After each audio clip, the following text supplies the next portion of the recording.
আসলে এই মানুষটাকে হাসিনা খুব অপমান করছে, যার দুইটি এতিম সন্তানকে লালন পালন করছে, আর সেই মহিলাকে এতিমের আত্মসাতের একটা মিথ্যা কেস দিয়ে অন্যায়ভাবে 5 বছর জেল দিল, আপিল করলো, 10 বছর হয়ে গেল।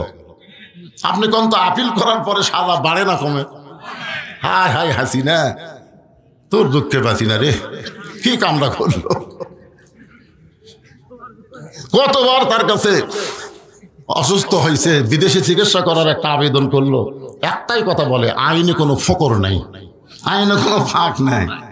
আল্লাহ কয় আইন কাক কয়, আমি আল্লাহ দেখাবো, তোর কোন কথা ঠিক কিনা? হাসিনা, তোমার পলানোর ভিডিও আমরা দেখছি, শেখ রেহানা খালি মাটির দিকে মাথা করে হাঁটছে, আর হাসিনা খালি চারিদিকে দেখলো। তখন হাসিনা মনে মনে গান কাছে, যাবার কালে এক সামসারও দেখা না পাইলাম।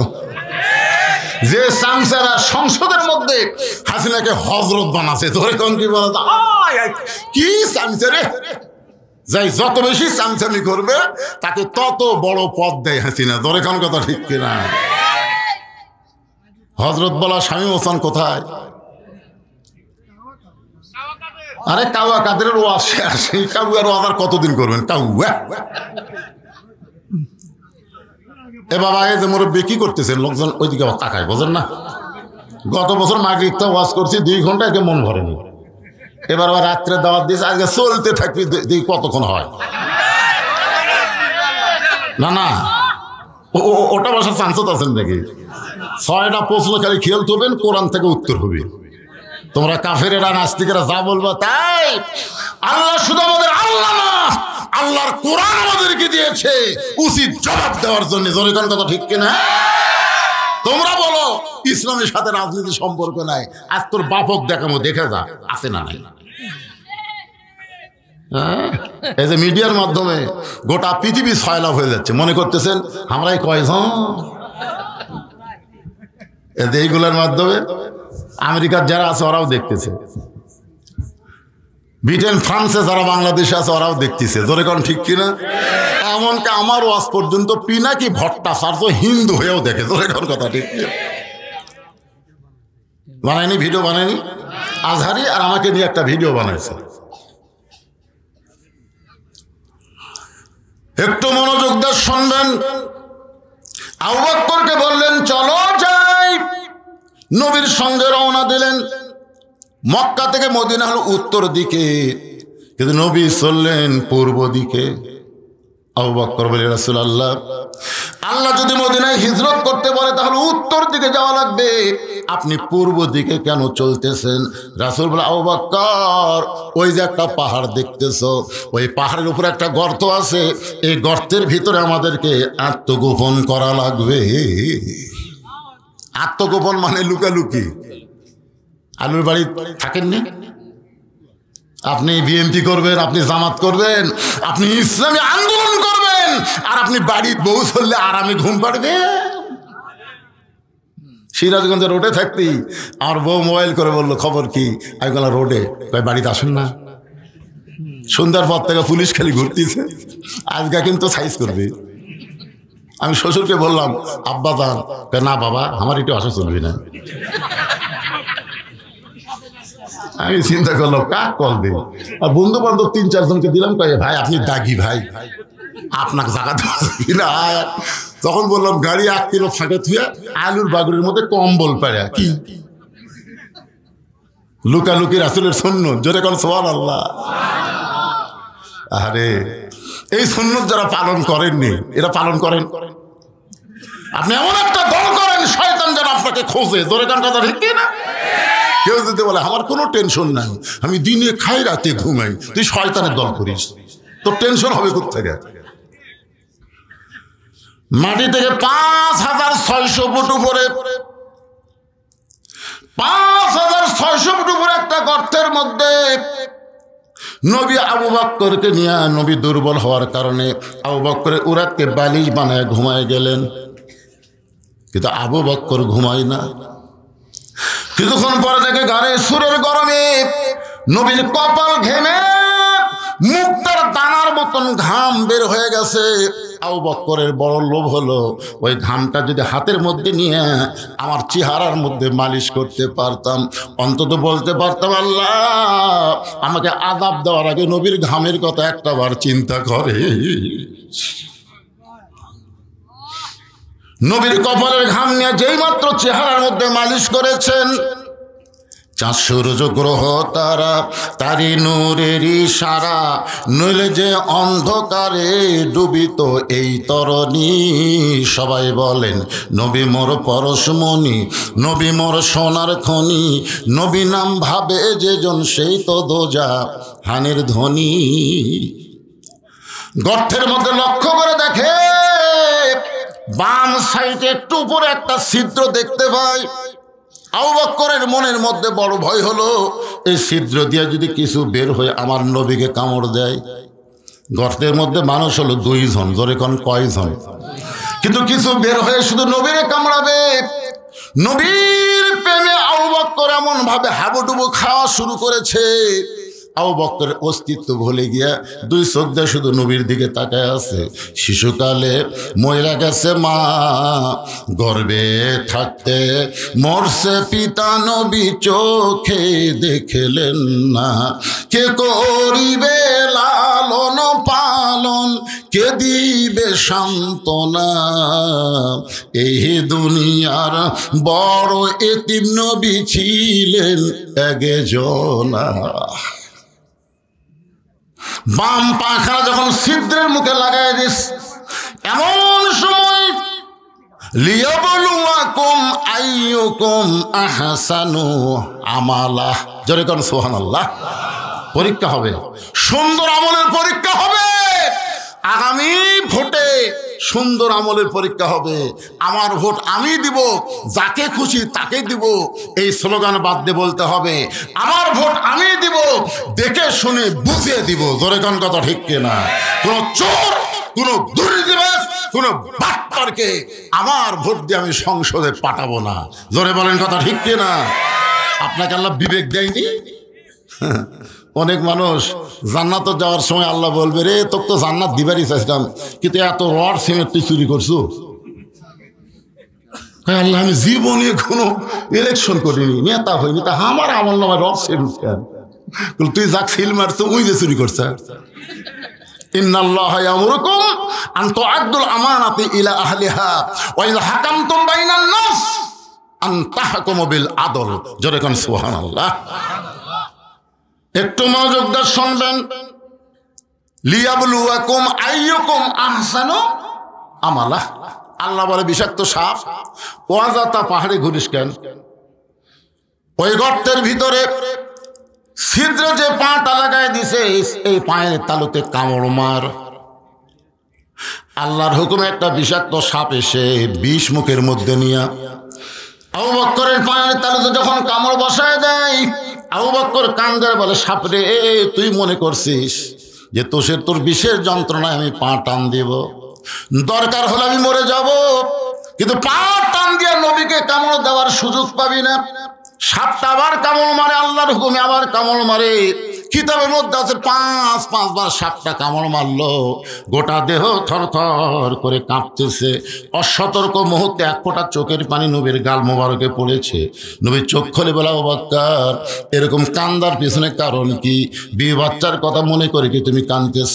আবু বকর বলে, রাসূলুল্লাহ আপনি যখন ঘুমায় গেলেন ছিদ্রের মুখে পাটা লাগাইছি, কি যেন বারবার কামড় দেয়। কান্দতে দেখি বিষাক্ত স্বপ্ন। বলে, আবু বকর একবার কামড় দিলে আমার ঘুম থেকে চেতন করতে পারে, তা কিন্তু ঘুম থেকে চেতন না করে এতবার কেন সাপের কামড় তুমি হজম করলাম? আবু বকর বলে, রাসূলুল্লাহ আমার জীবনের চাইতে আপনার ঘুমের দাম বেশি।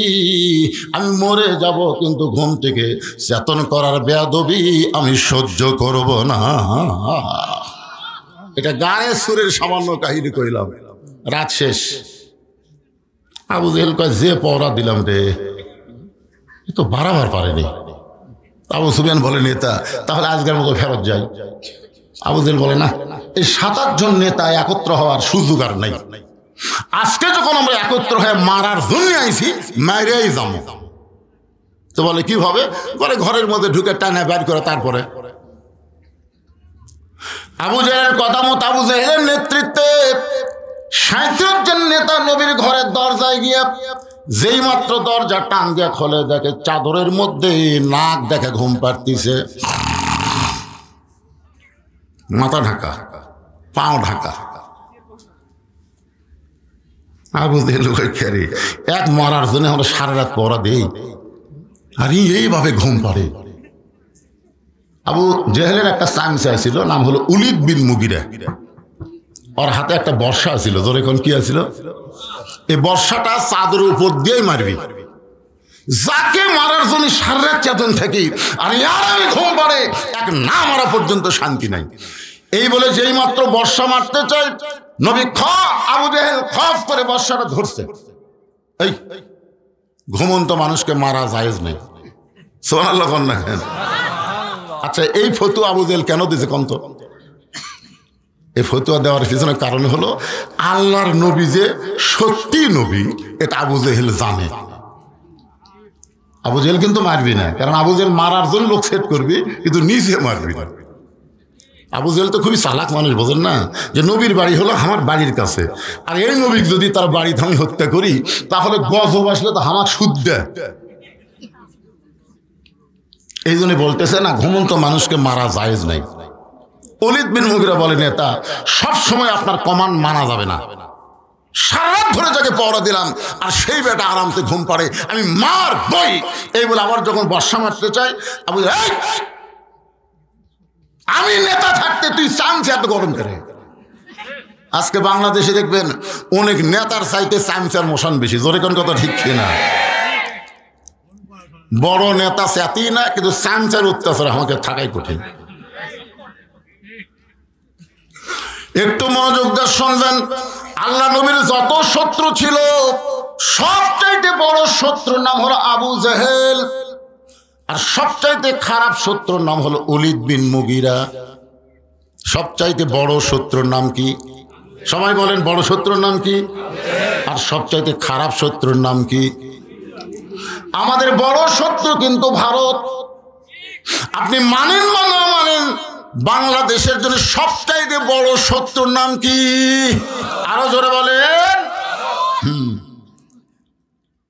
ওরা নাকি 71 সালে আমাকে সহযোগিতা করছে, মেজর ডালিম যে আউট করে দিছে ইলিয়াস হোসেনের মাধ্যমে, আপনার দেখছেন? ভারত কিন্তু কোনো কালে আমাকে সহযোগিতা করেনি। ওরা আমাদেরকে অঙ্গরাজ্য বানানোর একটা চেষ্টা করেছে, ওর বাপের মাধ্যমে, তার মেয়ের মাধ্যমে। জোরে কোন কথা ঠিক কিনা? বাংলাদেশকে যদি অঙ্গরাজ্য বানাবার চাই, এইটা হলো উলিদ বিন মুগিরার চাইতেও খারাপ। জোরে কোন কথা ঠিক কিনা? একটু মনোযোগ দেবেন। উলিদ বিন মুগিরা নবীর সবচাইতে খারাপ শত্রু। আল্লাহ নবী যখন সাহাবীদের নিয়ে কথাবার্তা বলতেছিলেন, এমন সময় উলিদ বিন মুগিরা সাইড থেকে চিল্লায় বলে, এই মুসলমানের নবী, আপনি যদি এতই ভালো হবেন, তাহলে জন্মের আগে আপনার বাপ মরল কেন? আপনার বলেন তো, জন্মের আগে যে নবীর বাপ মরেছে, এটা কি নবীর দোষ? কেউ যদি বলে, হুজুর আপনি যদি এতই ভালো ওয়াজ করেন, তাহলে আপনি এত কালো হলেন কেন? আপনি বলেন তো, কালো হওয়া কি আমার দোষ? কথা কন না কেন রে ভাই? যেই বলছে আপনি যদি এতই ভালো মানুষ হবেন, ভালো নবী হবেন, তাহলে জন্মের আগে আপনার বাপ বলল কেন? সঙ্গে সঙ্গে নবীর চোখ দিয়ে দর দর করে পানি পড়তেছে। আল্লাহ বলে, নবী গো, যে আপনাকে এমন কটাক্ষ করলো, আপনার চোখের মধ্যে পানি বের করে দিল, আপনি কি তারা চিনেন? রাসূল বলে, আল্লাহ চিনবো না কেন? সে হলো মুগিরের বেটা ওলীদ। আল্লাহ বলতেছে, দুনিয়ার সবাই যেন মুগিরের বেটা ওলীদ, কিন্তু আমি আল্লাহ আপনাকে প্রকাশ করে দিলাম, উতুল্লিম বাদা জালিকা জানিম, সে মুগিরের বেটা ওলীদ না, সে হলো জারদ সন্তান। একমাত্র অবৈধ সন্তান যারা রাসূলের বিরুদ্ধে কথা বলবে তারা। জোরে জোরে কথা ঠিক কিনা? বৈধ মায়ের সন্তান আলেম ওলামার বিরুদ্ধে কথা বলতে পারে না। জোরে জোরে কথা ঠিক কিনা? এখন হয়তো বললেন, হুজুর রাসূলের বিরুদ্ধে বলুক, আলেম ওলামা নিয়ে আইছেন কেন? আলেম ওলামা কে? আল ওলামা ওয়ারাসাতুল আম্বিয়া। আমার এলাকার আওয়ামী লীগ বলতেছে, ভাই আসলে আল্লামা সাইদি হুজুর আল্লাহর ওলি। আমি বললাম, এত বছর পরে বলতেছিস কেন? তখন বলতেছে, হুজুর সাহস পাইনি হুজুর, তখন সাহস পাইনি, এখন বলতেছে। আমার এলাকার অনেক হিন্দু মাঝে মধ্যে আমার কাছে আসে, হুজুর আমরা আপনার দল কর্ম। আমি বললাম কে রে পাগলা, তুই হিন্দু মানুষ আমার দল করবি কেন? হুজুর আমরা হিসাব করে দেখলাম এই কোরআন নিয়ে যারা রাজনীতি করে তাদের মতন ভালো মানুষ বাংলাদেশে নেই। একটা হিন্দু পর্যন্ত বলতেছে, আর একটা আওয়ামী লীগ বলতেছে সাইদি হুজুর আল্লাহর ওলি। লক্ষণ কিন্তু খারাপ না, কি বলেন? আরে যেটাই করছে তো ভাই রে, কিসের বাঁচা পাগলা, এ আমাকে লাভ হচ্ছে না, কোন লাভ হচ্ছে না। আল্লাহর বান্দার একটু মনোযোগ দিয়ে শুনবেন। ওলীদ বিন মুগীরা হলো উতুল্লিম বাদা যালিকা জানিম। এই কথা শুধুমাত্র নবী জানে, দুনিয়ার কেউ জানে? নবীরে কে জানাইছে? আরো জোরে। কয়েকদিন পরে নবী সাহাবীদের নিয়ে যখন গল্প করবে, ঠিক ওই সময় ওলীদ বিন মুগীরা এসে দাঁড়াইছে। নবী জানে আজকেও তো এর কামই হচ্ছে নবীর বিরুদ্ধে বলা। নবীর বিরুদ্ধে কিছু বলার আগে নবী বললেন উতুল্লিম বাদা যালিকা জানিম।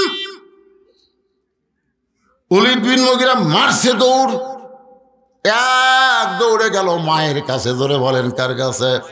সন্তান কেমন এটা কেউ না জানলেও কিন্তু তার মা জানে।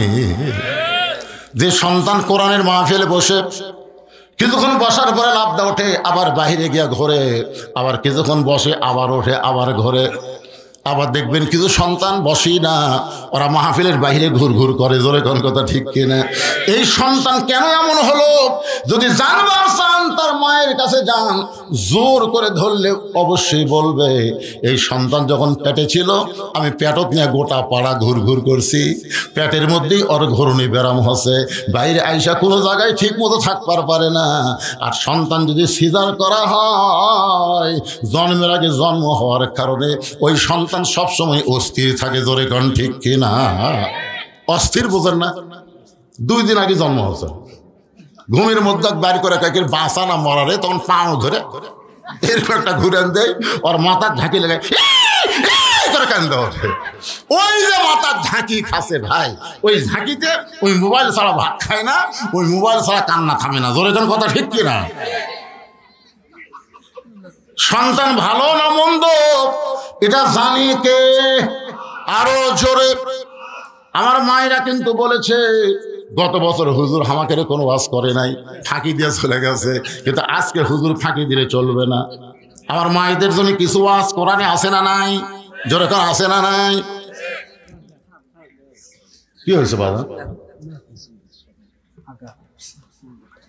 1300 বছর আগে কয়টা প্রশ্ন? আপনারা হয়তো মনে করবেন হুজুর এই প্রশ্নের উত্তর নিজেই জানে না, কি এক ওয়াজ করলো, খালি ধরে থুলো কইল না। তো এই প্রশ্নের উত্তর আগে আমার মা বোনদের কিছু ওয়াজ করা লাগবে। জোরে কোন ঠিক কিনা? কারণ আমার মা যদি ভালো হয়, বউ যদি ভালো হয়, আগামীতে যে সন্তানগুলো দুনিয়াতে আসবে এই সন্তানগুলো জন্মের সাথে সাথেই ইসলামী আন্দোলনের কর্মী হবে। জোরে কোন কথা ঠিক কিনা? ভালো সন্তান কোনোদিন আগডুম বাগডুম ঘোড়াডুম সাজা এই শিক্ষা হাতত নেবে না।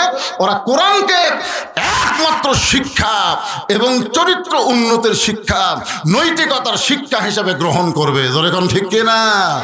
ইকরা পড়ো বিইসমি রাব্বিকাল্লাযী খালাক। যে আল্লাহ তোমাকে সৃষ্টি করেছেন, আমাদের স্রষ্টার নাম কি? সে আল্লাহর নামে আমাদের শিক্ষা গ্রহণ করা লাগবে। একটু মনোযোগ দিয়ে কথাগুলো শুনবেন। সমস্ত মুসলমানের কাছে নাস্তিকেরা 6টা প্রশ্ন ছুড়ে দিয়েছে। মুসলমান আলেমেরা প্রশ্নের সামনে পড়ে নাস্তানাবুদ করে আল্লাহ দেখতে কেমন আমরা তো দেখিনি, তাহলে বলবো কেমন? আল্লাহ কোন জায়গায় আছে আমরা দেখছি? মুসা নবী বলছিল রব্বি আরিনি, আল্লাহ আপনাকে দেখবার চাই। আল্লাহ করেছে লান তারানি, সম্ভব না। আল্লাহ ঢপটা কেমন? আল্লাহ কোন দিকে বসে আছে? আল্লাহ এখন কি করতেছে? আর নবী ব্যাপারে তারা প্রশ্ন করেছে নবী কোন দরজা দিয়ে আল্লাহর আরশে গেল, দরজা দেখান লাগবে। সমস্ত আলেমেরা প্রশ্নের সামনে যখন নাস্তানাবুদ। মুহররম মাসের 10 তারিখে বিশাল একটা কনফারেন্স, বিশাল একটা মিটিং করা হলো। সেই মিটিংয়ের মধ্যে খ্রিস্টানদের পাদ্রী, এবং নাস্তিকদের ধ্বজাধারী ঘোষণা করে দিল, এই 6টা প্রশ্নের উত্তর যদি মুসলমান দিবার পারে তাহলে আমরা সব নাস্তিক মুসলমান হয়ে যাব। আর যদি দিবার না পারে তাহলে আমরা বলবো ইসলাম হলো একটা ভুয়া ধর্ম।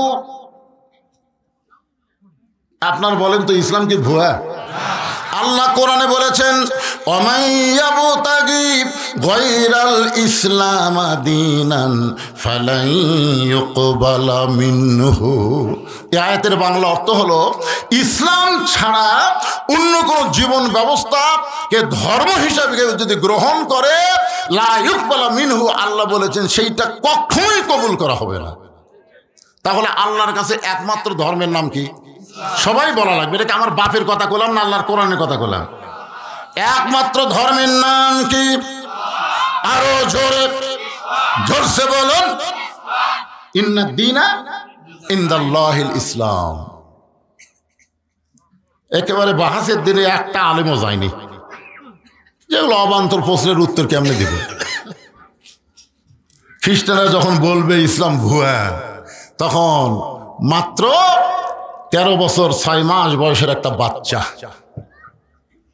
সুবহানাল্লাহ কর না কেন, নাস্তিকদের সামনে দাঁড়ায় বলতেছে, যে নাস্তিকেরা তোমরা যে 6টা প্রশ্ন করেছো, আল্লাহ চাহে তো আমি উত্তর দেব ইনশাআল্লাহ। নাস্তিকদের সভাপতি প্রেসিডেন্ট বলতেছে, যখন হাতি ঘোড়া গেল তল, ভেড়া কয় কত জল। কত বড় বড় আলেম যখন একটাও দাঁড়ানোর সাহস পেল না, একটা পুচকে ওর হাতে ছিল আল্লাহর কোরআন, এই কোরআনটা ওই ছেলেটার হাতে ছিল, সুবহানাল্লাহ বলেন। কোরআনকে বুকের মধ্যে জাপটে ধরে একটা চুমা খাইছে। চুমা খাওয়ার পরে বলতেছে, অনুনাজিলু মিনাল কোরআনি মা হুয়া শিফাউ ওয়া রাহমাতুল লিল মুমিনিন, আলামিন না মুমিনিন। মুমিনদের সমস্ত রোগের ঔষধ হলো শেফা স্বরূপ আল্লাহ কোরআন দান করেছে। জোরে গান সুবহানাল্লাহ। যার স্লোগান হলো সব সমস্যার সমাধান দিতে পারে আল কোরআন। আপনারা বলেন তো, খ্রিস্টানদের কাছে কোরআন আছে, হিন্দুদের কাছে কোরআন আছে, ইহুদের কাছে কোরআন আছে। কোরআন আল্লাহ মুসলমানকে হুদাল্লিল মুত্তাকিন, মুত্তাকিদেরকে আল্লাহ ব্যবস্থাপত্র হিসেবে, জীবন বিধান হিসেবে আল্লাহ দিয়েছে। ধরে কোন সুবহানাল্লাহ। নাস্তিকদের সভাপতি বলতেছে, এই বাচ্চা এই যা, না না উত্তর দিবার যাচ্ছি তো, উত্তর দেওয়ার জন্যই চাইছি। হ্যাঁ এই বাচ্চা কয় গিরে বলে, শোনেন আপনারা যারা যতগুলো নাস্তিক আছেন কমপক্ষে 2-3 হাজার হবেন। আপনার বলেন তো, আজকে এই মাহফিলে, এই বাহাসের সমাবেশে সবচাইতে সম্মানী ব্যক্তি কে? যে প্রশ্নও জানে উত্তর জানে তিনি, না যিনি শুধু প্রশ্ন জানে তিনি? সবাই বলতেছে আজকের এই মাহফিলে সবাই প্রশ্ন জানে, কিন্তু উত্তর তো কেউ জানে না। ছেলে বলতেছে আমি জানি। এখন আপনারা বলেন, আজকের এই মাহফিলে সবচাইতে দামি কে? সবাই বলতেছে যিনি প্রশ্ন জানে উত্তর জানে তিনি হলেন দামি। তাহলে আমি কেন মাটি দাঁড়িয়ে থাকবো? যিনি চেয়ারে বসে আছেন উনি চেয়ার ছাড়েন, আমি চেয়ারের মধ্যে বসতে চাই। নাস্তিকরা মুসকে হাসিতে বলতেছে, কিছুক্ষণের জন্য এই বাচ্চাকে আমরা চেয়ার ছেড়ে দিব তার কাছ থেকে উত্তর জানার জন্য। যদি না পারে আমরা সকলে মিলে একটা করে দিলে সে মরে যাবে, যাকে বলা হয় গণধোলাই। ধরে বলেন কি ধোলাই? ওই বাচ্চাটার নাম হলো নোমান ইবনে সাবেত। মাইকের সাউন্ড হঠাৎ এরকম খারাপ হলো কেন? মাইকের সাউন্ড তো ভালোই ছিল, হঠাৎ খারাপ করলে কেন বাবা? এতক্ষণ তো ভালোই ছিল। ওই বাচ্চাটার নাম হলো নোমান ইবনে সাবেত। আস্তে আস্তে নাস্তিকদের চেয়ারের কাছে গিয়া চেয়ারে বসে কোরআন থেকে তেলাওয়াত করলেন, তুইজ্জু মান তাশা ওয়া তুযিল্লু মান তাশা বিয়াদিকাল খায়র ইন্নাকা আলা কুল্লি শাইইন কাদির। রে নাস্তিকেরা, তোমরা আল্লাহ ব্যাপারে একটা প্রশ্ন করেছিল, মুসলমানের আল্লাহ এখন কি করে বলো তো? আল্লাহ ব্যাপারে 5টা প্রশ্নের মধ্যে নবী ব্যাপারে একটা প্রশ্ন। আল্লাহ ব্যাপারে কয়টা? তার মধ্যে একটা প্রশ্ন হলো মুসলমানের আল্লাহ এখন কি করে? আমার আল্লাহ তাআলা যে সন্তানকে কেউ চিনত না সেই সন্তানকে চেয়ারে বসাই দিল, আর চেয়ারের মানুষটা আল্লাহ কুদরতি হাত দিয়া ঘাড় ধরে নামায় দিল। এই মুহূর্তে আল্লাহ তাআলা হাসিনাকে তাড়ায় ইউনুস রে বসায়া দিল। আপনার বলেন তো আল্লাহ পারে কি পারে না? একজন বলে কয় হুজুর আসলে ইউনুস বসার কারণে আমার একটা গজল বারবার মনে হয়। এগুলো কি গজল ভাই? আমরা যখন শুনলাম ডোনাল্ড ট্রাম্প আমেরিকার প্রেসিডেন্ট হলো, তখন কিছু গুজব লিগ বলা শুরু করলো, এইবার ইউনুস পলাবি কোন দিক দিয়ে। কিন্তু আমার একটা গজল খালি আমার ইমান বেড়ায় দেয়। কি গজল? বলে নবী ইউনুস নবীরে খাইল মাছেতে গিলিয়া, ফেরেশতা পাঠাইলেন আল্লাহ ইসমে আজম দিয়ে। একটা মাছ পর্যন্ত ইউনুসকে হজম করতে পারে নাই। ইউনুস নবীর নাম হওয়ার কারণে ডক্টর ইউনুসকেও ভারত হজম করতে পারবে না, আমেরিকা হজম করতে পারবে না, উগলা বের করে দেওয়া লাগবে। জোরে কোন কথা ঠিক কিনা? ইউনুস নবীরে খাইল মাছেতে গিলিয়া, ফেরেশতা পাঠাইলেন আল্লাহ ইসমে আদম দিয়া। দমে দমে সে হরদম পড়ে সে ইসমে আজম, মাছেরই উদর হইতে বাঁচাইলা প্রাণ। সবাই বলেন আল্লাহু আল্লাহু তুমি জাল্লে জালালুহু, শেষ করা তো যায় না গে তোমার গুণগান। আপনার গতকাল ফেসবুকে দেখছেন, গতবার দেখেন নাই? বাংলাদেশের সব উপদেষ্টা নাকি পলাছে। ভারত একটা চ্যানেল থেকে বলতেছে ইউনুসকে আর খুঁজে পাওয়া যাচ্ছে না। দেখেন না আপনারা? হাসনাত সার্জিস কোথায় গেল আর খুঁজে পাওয়া যাচ্ছে না, অনুবীক্ষণ যন্ত্র লাগালেও আর দেখা যাচ্ছে না। চট করে নাকি আপা চলে আসতেছে, তোমরা সজাগ থাকো।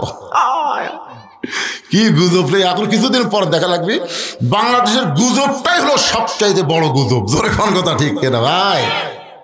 একটু মনোযোগ দিয়ে শুনবেন। নাস্তিকদের লক্ষ্য করে ছেলেটা বলতেছে, রে নাস্তিকেরা, তোমরা আল্লাহ ব্যাপারে একটা প্রশ্ন করেছিল, মুসলমানের আল্লাহ কোথায় আছে? তোমরা কি আল্লাহ দেখবার চাও?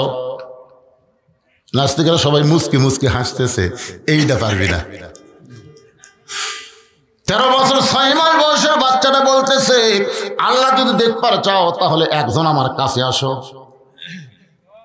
একটা নাস্তিক যেই মাত্র কাছে আইছে, কান সরা বরাবর মারছে সব। কাছে আর সাথে সাথে কান সারা বরাবর মারছে সর। কান সারা মানে কান ছাড়া। আপনারা ছোট বাচ্চাকে মারে ঠসা করেন না? দুই একটা মানে কান সাপটা মারে। যদি চড়ি মারবার তাহলে এই কানের তলে মারা লাগবে, না কানের উপরে মারা লাগবে। কান সাপটা মারলে পর্দা ফেটা ঠসা হয়ে যাবে। এই জন্য নাম হলো কান সারা। ধরে কোন কি সারা, আর আমরা মনে করি কান সারা। পেট বরাবর মারছে ঘুষি, উরাত বরাবর মারছে লাত্তি।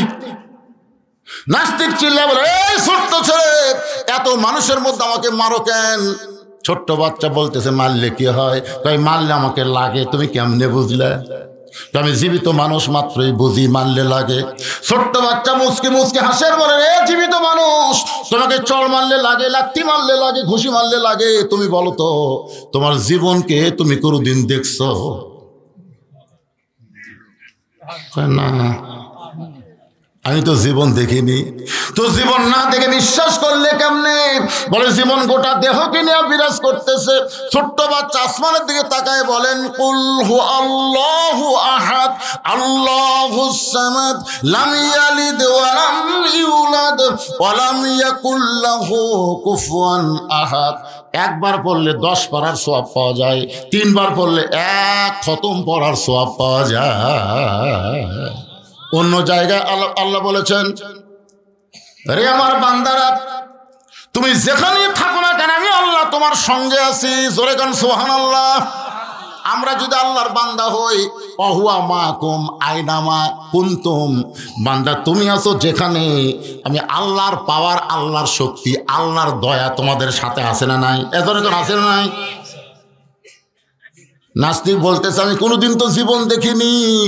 তুমি না দেখে যদি বিশ্বাস করো জীবন তার দেহের মধ্যে আছে, আমিও মুসলমান হয়ে বলতেছি আমরা আল্লাহকে না দেখেও বিশ্বাস করি আল্লাহ গোটা বিশ্বের জগৎ মিলে বিরাজ করতেছে। আমরা যেদিকে তাকাই সেদিকে আল্লাহ আছে না নাই? সেটা কি? আল্লাহ তো আছে, সেটা আল্লাহর কি দেখেন আপনারা? দেখতেছেন না? যেদিকে তাকান সেই দিকে আল্লাহর রহমত, আল্লাহর দয়া, আল্লাহর শক্তি আছে না নাই? জোরে করে আছে না নাই?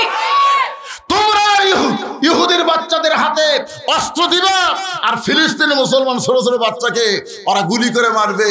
এমন একটা গুলি আমেরিকা দিছে যে গুলির সাউন্ড হবে না, বোঝা যাবে না, আইসা লাগবে, যেখানে গুলি ঢুকবে ওইখানে পুড়ে যাবে। ও তোমরা মুসলমানের বাচ্চাদেরকে পুরানোর জন্য গুলি দিবা আর আল্লাহ বসে থাকবে? এমন আগুন আমেরিকা দিছে, বুঝলেন? হাই রে, আমেরিকা খালি পুড়িয়া সারকার হয়ে যাচ্ছে। তোর এখন কথা ঠিক কিনা? ওর কাছে যত প্রকার শক্তি আছিল লিবে না, আগুন আর লিবে না। তখন আমেরিকার সরকার মুসলমানের কাছে গিয়ে বলতেছে, ভাইজান আমাকে পাওয়ার শেষ, তোমরা এখন আজান দাও। দেখেন ইউটিউবে দেখেন নাই? মুসলমানের আজান দিচ্ছে, যদ্দূর পর্যন্ত আজানের শব্দ যায় তদ্দূর পর্যন্ত আগুন লিবা যায়। যেরকম সুবহানাল্লাহ। এ পর্যন্ত 1300 খ্রিস্টান মুসলমান হয়ে গেছে। এইভাবে আগুন জ্বলবে, মুসলমান আজান দিলে আগুন দৌড়াবে, সব শক্তি চুরমার হবে। ভগবানের কোনো শক্তি নাই, ঈশ্বরের কোনো শক্তি নাই, গডের কোনো শক্তি নাই, শক্তি একমাত্র আমার আল্লাহর। জোরে কোন কথা ঠিক কি না? খেলাত পড়ে আল্লাহ। গাজীপুরে নৌকা গাড়ি থুয়ে মাঝনা বাড়ি যমুনার ওই পারে আমার মাহফিল, 100 জন যাত্রী নৌকার ভিতরে। নৌকা যখন নদীর মাঝখানে, হঠাৎ আসমানে কালো মেঘ করে বাতাস উঠছে, এত জোরে বাতাস উঠছে। 2 হিন্দু নৌকার মধ্যে আসিল, ওরা 2 জন আমার কাছে আসে কয়, হুজুর কিছু করেন। আমি বললাম কি করবো ভাই? আজান দেন। আমি বললাম কে রে ভগবানের জাত, আজান কি? হুজুর তিরস্কার করেন না, আমাদের বাড়ি হলো মুসলমান এলাকা, এইরকম বিপদ হলে একবার আজান দিলে কমে, 2 বার দিলে বন্ধ হয়। আমি বললাম তোরকে ভগবানের খবর কি? আমাকে ভগবান হুজুর লড়ে না, এই জায়গা মতোই থাকে, ওর পাওয়ার বেশি দূর নাই। খেলাত করলে হিন্দুরাও আল্লাহ হয়। কথা কর না কেন? কথা কর না রে নাস্তিকের বাচ্চারা, তোমরা 3 নম্বর প্রশ্ন করেছ। মুসলমানের আল্লাহর আগে এই দুনিয়াতে কে ছিল? তোমরা প্রশ্ন করেছ মুসলমানের আল্লাহর আগে এই দুনিয়াতে কে ছিল? যেরকম আমি বলি আমার আগে আমার বাপ, তার আগে আমার দাদা, তার আগে আমার পরদাদা, তার আগে আর একজন, কিন্তু আল্লাহর আগে কে আসলো রে? এটা নাস্তিকদের প্রশ্ন, আমাদের প্রশ্ন না। আমরা সবাই জানি কুল ওয়া আল্লাহু আহাদ। আমাকে এরকম প্রশ্ন মনের মধ্যে কোনদিন হয়েছে? আসো আমার কাছে, একজন আসো, বলে না কাছে যাওয়া যাবে না, কারণ কাছে গেলে পিটন হয়। ধরে কারণ কাছে গেলে কি হয়? 13 বছর 6 মাসের বাচ্চা বলতেছে কাছে আসলে পিটন দেব না, আসো। যেই কাছে আইসে বলে গণনা শুরু করো, 1 2 3 4 5 6 হয় না, ভালো করে গোনো। 1 2 3 4 5 কয়, হয় না, ভালো করে গোনো। সমস্ত নাস্তিক চিল্লে বলে এ ছোট্ট ছেলে, যতবার গুনতে বলো ততবার গুনতেছে, এখানে হয় না কেন? বলে যতবার গণনা শুনতে চাই ততবার 1 থেকে গণনা ধরো, 1-এর আগে কি আছে এইটা কেন বলতেছো না? সমস্ত নাস্তিক বলে 1-এর আগে কিছুই নাই। তাহলে শুনে নাও, আমার আল্লাহর আগে এই দুনিয়াতে কিছুই ছিল না। লিল্লাহে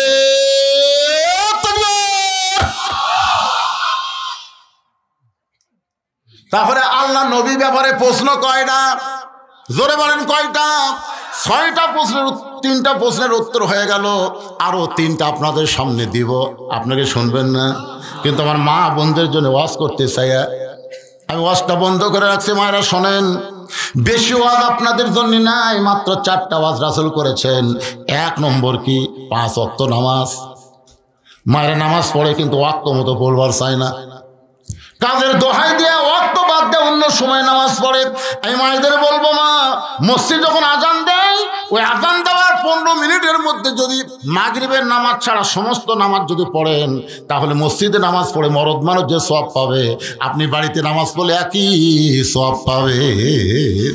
কিন্তু মাগরিবের নামাজ 15 মিনিট দেরি করা যাবে না। মসজিদে আযান দিয়ে যেমন 5 মিনিট পরে নামাজ হয়, মেয়েরাও তেমনি নামাজ আদায় করবেন। মেয়েদের 2 নম্বর হলো রমজান মাসের রোজা। ফেরে পিছন থেকে ওটা ধরলেন, কি হলো?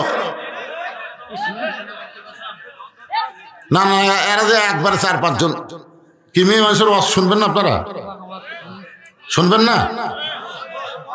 আপনি যতই ভালো হন, আপনি মসজিদের সামনে কাতারে নামাজ পড়লেন, সামনে কাতারে যখন নামাজ পড়ে বাড়িতে এসে দেখেন বউ 3 তরকারিতে ভাত দিয়ে ডাইনিং টেবিলে সাজাতেছে, আপনি দেখে আজকে হবি বাবা, এই হয়ে দোয়া পড়তেছেন, আল্লাহুম্মা বারিক লানা ফিমা রাযাকতানা ওয়া কিনা আযাবান্নার, বিসমিল্লাহ বারাকাতিল্লাহ বলে ভাত যখন মুখত দিবেন, তখন ফেরেশতা বলতেছে আল্লাহ এই নামাজের খবর কি? আল্লাহ বলতেছে জাহান্নামী। জাহান্নামে হওয়ার পিছনে কারণ হলো কু আনফুসাকুম ওয়া আহলিকুম নার। জাহান্নামের আগুন থেকে বাঁচতে চাইলে তুমি একলা বাঁচলে হবে না, তোমার আহাল পরিবার নিয়ে বাঁচা লাগবে। তোমার উচিত ভাত খাওয়ার আগে বউকে ডাকা, আসো, এই যে এত সুন্দর করে তরকারি পাক করছো, ভাত আনছো, আমার খাবার দিছো, মাশাআল্লাহ আলহামদুলিল্লাহ, তুমি যোহর নামাজ পড়ছো? তখন না আমি গোসলই করিনি। তখন আপনার উচিত কি ভাত খাওয়া, গোসল কর, তাড়াতাড়ি নামাজ পড়। নামাজ না পড়া পর্যন্ত ভাত খাও না রে, কোন বেনামাজের হাতে আমি নামাজই খাই না। যা বউ দৌড়ে গিয়ে গোসল করছে, যখন নামাজ পড়ে এসে স্বামীকে যখন আবার খাবার বসে, স্বামী বলতেছে হুন্না লিবাসুল লাকুম ওয়া আনতুম লিবাসুল লাহুন্না। একলা খামোকে, 2 জন একসাথে খাবো। স্বামী স্ত্রী 2 জন মিলে যখন খাবার শুরু করেছে, ফেরেশতা বলে আল্লাহ খবর কি? আল্লাহ বলে স্বামী স্ত্রী 2 জনই জান্নাতি। আমার মায়েরা শোনে, 1 নম্বর হলো নামাজ, 2 নম্বর হলো রমজান মাসের রোজা, 3 নম্বর হলো স্বামীর কথা মতো চলা, স্বামীর খেদমত করা, আর 4 নম্বর হলো সতীত্বের হেফাজত, পর্দা করা। রাসূল বলেছেন রে মেয়েরা, এই 5 ওয়াক্ত নামাজ তোমাদের সবসময় পড়া লাগবে না, 24 ঘন্টার মধ্যে 5 বার নামাজ পড়লেই হবে। রমজানের রোজা সারা বছর করা লাগবে না, 12 মাসে 1 মাস রোজা রাখলেই হবে। স্বামীর খেদমত সবসময় করা লাগবে না, কারণ স্বামী যখন খেদমত চাবে তখন খেদমত করবা। স্বামী খেদমত না চাইলে খবরদার যেন খেদমত করতে যাইও। স্বামী খেদমত সবসময় করা যাবে না। স্বামী যদি খেদমত চায় তাহলে খেদমত করা লাগবে। স্বামী খেদমত চাইনি, বউ খেদমত করতেছে, বুঝবেন এর মধ্যে মারেফত আছে। মারেফত কি জানেন? এই অজাতা খেদমত করে আপনার বাপ মায়ের বিরুদ্ধে গল্প শুরু করবে। না, নিয়ত খারাপ করা। কারেন্টের ফ্যান বন্ধ করে দিয়ে তাল পাকার বাতাস করতেছে, স্বামী কয় কে গো কারেন্ট নাই? কারেন্ট আছে। তারপরে কারেন্টের ফ্যান বন্ধ করে দিলে কেন? ওই ফ্যানই তো আমার সতী, ওই আপনার মাথার উপর ঘুরে দেখে আমি জান্নাত পাচ্ছি না, ফ্যান বন্ধ করে দিয়ে বাতাস করতেছি। কিছুক্ষণ পরে কপাল টিপতেছে, স্বামী কয় আল্লাহ আমাকে একটা বউ দিছে। 2 মিনিট পরেই কাঁদতেছে। কে গো কান্দো কেন?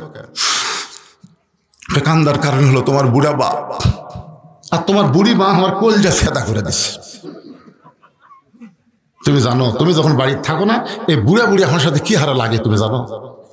এই বুড়া বুড়ির সাথে যদি তুমি থাকবার চাও তাহলে আল্লাহর রাস্তে আমার বাপের বাড়িতে পাঠিয়ে দাও। আর আমার সাথে যদি জান্নাতের সংসার করবার চাও তাহলে এই বুড়া বুড়ি বাদ দেওয়া লাগবে। এখন কি কবা কো, অমা আলাইনা ইল্লাল বালাগ। মানে আমার যা ওয়াজ আছে তোমাকে শোনালাম, এখন তোমার ওয়াজ কি? এমন সময় স্বামীর কাছে আল্লাহর কোরআন এসে বলতেছে ওয়াকাদা রাব্বুকা আল্লা তা'বুদু ইল্লা ইয়াহু ওয়া বিল ওয়ালিদাইনি ইহসানা। জোরে বলেন সুবহানাল্লাহ। স্বামীর কাছে আল্লাহর কোরআন এসে বলতেছে কে রে স্বামী, তোর বউ যে ওয়াজ শোনালো, তোর উত্তর কি? উত্তর হলো বউ মরে গেলে বউ পাবো, বউ ছাড়া দিলেও বউয়ের অভাব নেই। কিন্তু যে বাপ মার বিরুদ্ধে ওয়াজ করলো সে বাপ মা যদি মরে যায় তুই কেমনে ভাবি? আল্লাহর ইবাদতের পরেই হলো বাপ মার প্রতি দয়া করে, ইহসান করো, ভক্তি করো। দরকার হলো বউ তালাক দে, কিন্তু বাপ মাকে কষ্ট দেস না। স্বামী এবার খাট থেকে উঠা বলতেছে ব্যাগ বুককে আমি সাজা দেবো না তুই সাজালে বাড়ি যাবো? বউকে কিসের বাড়ি? তোর বাপের বাড়ি যাওয়ার ছিল না? তোর মতন বইয়ের আমার দরকার নাই, তুই বাপের বাড়ির যাবো, আমি তো 3 তালাক দিয়ে আরেকটা বিয়ে করবো। তুই কি মনে করছিস মরদ লয়? বউ দৌড়ে এসে 2 পা ধরে বলতেছে, আমি আপনার পরীক্ষা করলাম, আপনি আসলেই ভালো। বউ বলতেছে, আমি আপনার পরীক্ষা করলাম গো, আসলে আপনি জান্নাতি। বুঝছেন? এই জন্য রাসূল বলেছে, রে মেয়েরা স্বামীর খেদমত করবা, যখন স্বামী খেদমত চাবে তখন করবে।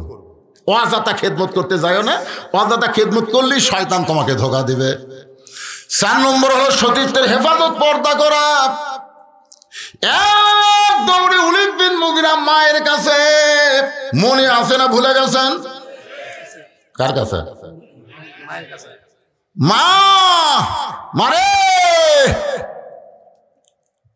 ওলীদ বিন মুগীরার মা কয়, কে রে? আমার ছেলে তো এরকম কোনোদিন ডাকেনি, আজকে কেন ডাকতেছে? কি হয়েছে বাবা? উতুল্লিম বাদা জালিকা জানিম। ওলীদ বিন মুগীরার মায়ের চোখের পানি। এত বছর পরে এই খবর তোকে কে দিল? সুবহানাল্লাহ কন না কেন? আপনারা বুঝতে পারেননি, কি তোর মাও বুঝিছে? কারণ সৌদি আরবের লোকেরা আরবি বুঝেছে।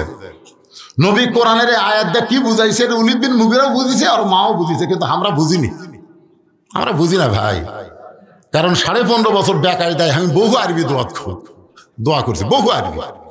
কারণ বাংলা করি ওরা বুঝবি, আরবিতে যত গর্দ আছে সমস্ত গর্দ করছি, ওরা না বুঝা খালি আমিন আমিন করছে। আমি মনে মনে কইলাম, আলেমদের বিরুদ্ধে লাগিস না, আলেম যখন বাংলা পারবি না তখন আরবি মার দিয়ে চলে যাবি। ধরে কোন কথা ঠিক না? একটু মনোযোগ দিয়ে শুনবেন। ওলীদ বিন মুগীরার মা কান্দের বলে, বাবা এই গোপন খবর তোমাকে কে দিল? এই খবর দুনিয়ার কেউ জানে না, যে খবর দিল সে দুনিয়ার সাধারণ কোনো মানুষ না। ওলীদ বিন মুগীরা বলে, মা আমি 2 চোখে তাকে দেখতে পারি না। ওলীদ বিন মুগীরার মা কান্দার বলে, তুই দেখ পারে না পারলে কি হবে? সে যে একজন বড় মানুষ, সে একজন মহান মানুষ। জোরে কোন সুবহানাল্লাহ। ওলীদ বিন মুগীরা বলে, মা তাহলে আসল খবর কি? বলে, আসল খবর হলো আমি যখন যুবতী বউ ছিলাম তখন তোমার বাবা ব্যবসার কাজে বাইরে গেল। তোমার বাবা ব্যবসার কাজে বাইরে গেল, মাসের পর মাস তোমার বাবা আসে না। টাকার লোভে পড়ে আমি যে যুবতী বউ বাড়িতে, এইটা তোমার বাপের মনেই নাই, টাকার লোভে। ধরে কারণ কিসের লোভে? টাকার লোভে পড়ে বউকে ভোলা যায়। এরকম কিছু বিদেশি আছে না নাই? এই বাবা, তোমাকে আমার কি হলো রে? বসো। টাকার লোভে। ছোটবেলা একটা গান শুনছিলাম, আপনারা শুনছেন কিনা কব? জামা তোর জামাইয়ের বাড়ি আমি যাব না। মেয়ে তার মা বলতেছে, জামা তোর জামাইয়ের বাড়ি আমি যাব না। তোমার জামাই চাকরি করে মহিমাগঞ্জ সুগার মিলে, মাসে মাসে পত্র পাঠায়, ঘরে আসে না। জামা তোমার জামাইয়ের বাড়ি আমি যাব না। যা কি হবে? কুলবালুস বুকের মধ্যে নিয়ে ঘুম ধরে না। আসতেছেন?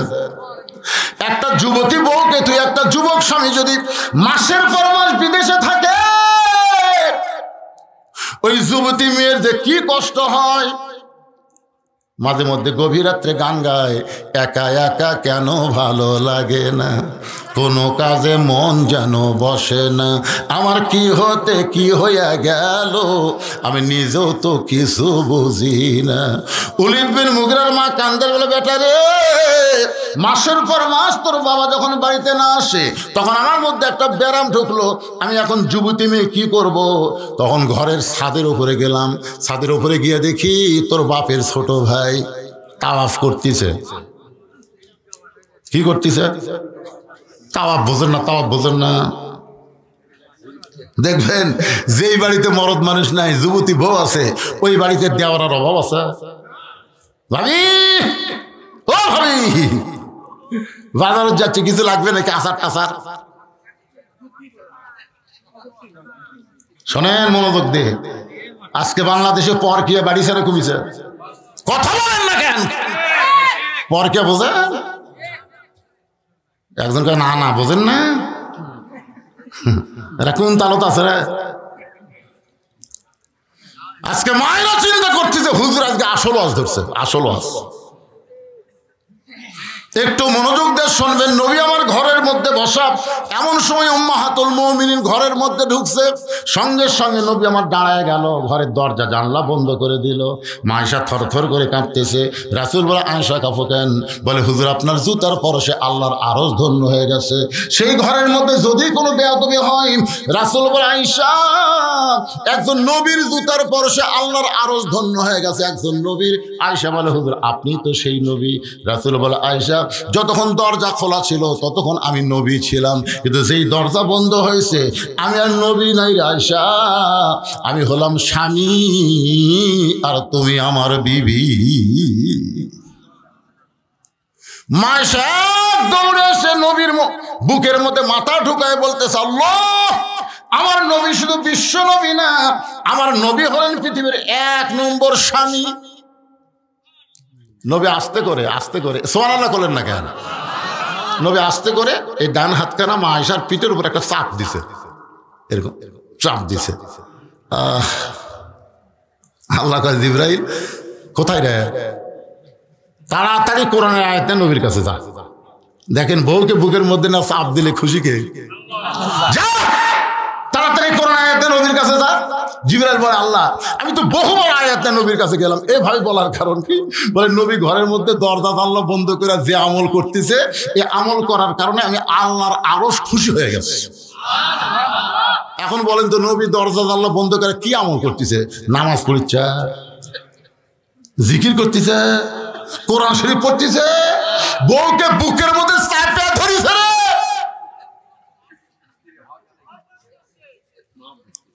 ফেরেশতা জিবরাইল এসে বাহির থেকে সালাম দেয়, আসসালামু আলাইকা ইয়া রাসূলুল্লাহ। নবী চমকে উঠছে। আয়েশা বলে, হুজুর চমকে উঠলেন কেন? জিবরাইল আসছে। আয়েশা ভাই, এটা একটা সময় হলো, আপনি আমাকে বুকের মধ্যে চাপা ধরলেন, আর এই মুহূর্তে ফেরেশতা জিবরাইল আসলো। রাসূল বলে, কোনো টেনশন নাই, স্বামী স্ত্রী যেভাবে প্রেম করে আল্লাহ ছাড়া দুনিয়ার কেউ জানে না। সুবহানাল্লাহ কোন লাগেন? স্বামী স্ত্রী প্রেম আর প্রেমিক প্রেমিকার প্রেম দুটাকে এক। স্বামী স্ত্রী কিন্তু ছোট বাচ্চাও যদি ঘরত থাকে, ওই না ঘুমান পর্যন্ত বউ আদর করে না। দেখেন বাচ্চা আছে, নিজের জন্ম দেওয়া বাচ্চা, তারপর চাইয়া আছে করে এখন করা যাবে না। হক দাদির কাছে দাও, নানির কাছে দাও, না হয় চকলেট কিনবা পেটে দাও, এই থাকা অবস্থায় কাম করা যাবে না। সুবহানাল্লাহ না কেন? নিজের স্বামী বউকে আদর করবে, তারপরে দরজা জানলা বন্ধ করে। আর এই শালা কুত্তারা যেটি সেটি 14 ফেব্রুয়ারি ভ্যালেন্টাইন ডে কেরে পাগলা, এই পার্কে, রমনা পার্কে, ওই যেখানে আজকে দিনের বেলা ওয়াজ করলাম, আয় ওটি তো বাইনিয়া থসে পারি।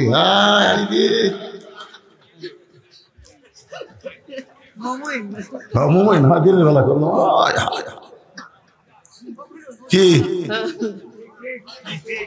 শোনেন, হালাল ভালোবাসার মধ্যে মানুষের শরম আছে, লজ্জা আছে, ঠিক কিনা বলেন?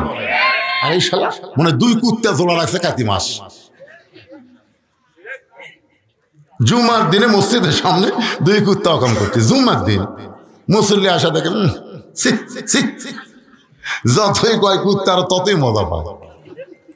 আমি হলাম মসজিদের খতিব, কারে কুত্তা মাসের আড়া খেরের পালা, তোরা কিছুই চোখে দেখিস না, একেবারে সদর সামনে 2 কুত্তা টান আলিয়ে আমার দিকে তাকে আসে। মনে হয় আমাকে বলতে, হুজুর খালি আমরাই রাস্তার কাম করি, আর কেউ করে না। 2 কুত্তা আমাকে বুঝাই দিল 14 ফেব্রুয়ারি ভ্যালেন্টাইন ডে, ওটা বিশ্ব ভালোবাসা না, এটা হলো বিশ্ব কাতিমেশা কুত্তা দিবস। জোরে কোন কথা ঠিক কে না? আমি যেই বলবো 14 ফেব্রুয়ারি, আপনারা বলবেন কুত্তা দিবস। ধরে বলেন কি দিবস? 14 ফেব্রুয়ারি। আরো জোরে। এবার একটু একটা শব্দ বেশি করে বলবেন, কাতিমাশা কুত্তা দিবস। বলতে পারবেন না ভাইজান? একটু মনোযোগ দিয়ে শুনবেন। আমার মায়েরা যারা পর্দার অন্তর আছেন শোনেন, মেয়েদের 1 নম্বর আমল 4টার মধ্যে হলো পর্দা। সেই পর্দাকে নিয়ে কথা বলতেছি। ওলীদ বিন মুগীরা মায়ের কাছে, মা বলতেছে, বেটারে ছাদের উপরে উঠে দেখি তোর বাপের ছোট ভাই বাড়ি তোয়াফ করতেছে। এখনো যদি দেওরা কি, এখন তো দেওরা নিয়ে রংপুরের বহু ভাওয়ায় আছে, বাড়ির পাশে বেতের আড়া হাল দুইরাইছে, ছোট দেওরা রে। স্বামী আমার যেমন তেমন, দেওরা হলো কলজার মতন। মায়েরা, পুরুষ জাতির মধ্যে দুই দলকে কাল সাপের মতন ভয় করবা, একটা হলো দেওরা আর একটা হলো দুলাভাই। এই দুইটা মেয়েদের সবচাইতে বড় সর্বনাশ করে। কথা কর না কেন? একটা হলো দেওরা আর একটার নাম কি? দুলাভাই। হ্যাঁ, পুরুষ জাতের মধ্যে দুইটা কাল সাপের মতন সুবল মারবে। মায়েরা, একটু মনোযোগ দিয়ে শুনবেন, এদেরকে থেকে একটু দূরে থাকবেন, এরা যেন কোনো কর্মেই আপনাদের ক্ষতি করবার না পারে।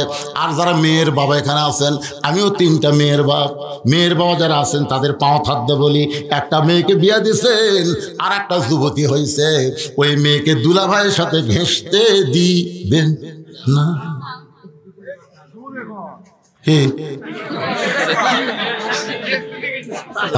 ঘেঁষতে মানে কাছে আসতেই দেওয়া যাবে না। আপনি মেয়ের বাপ হোসেন থেকে আপনি ঠকে গেছেন নাকি?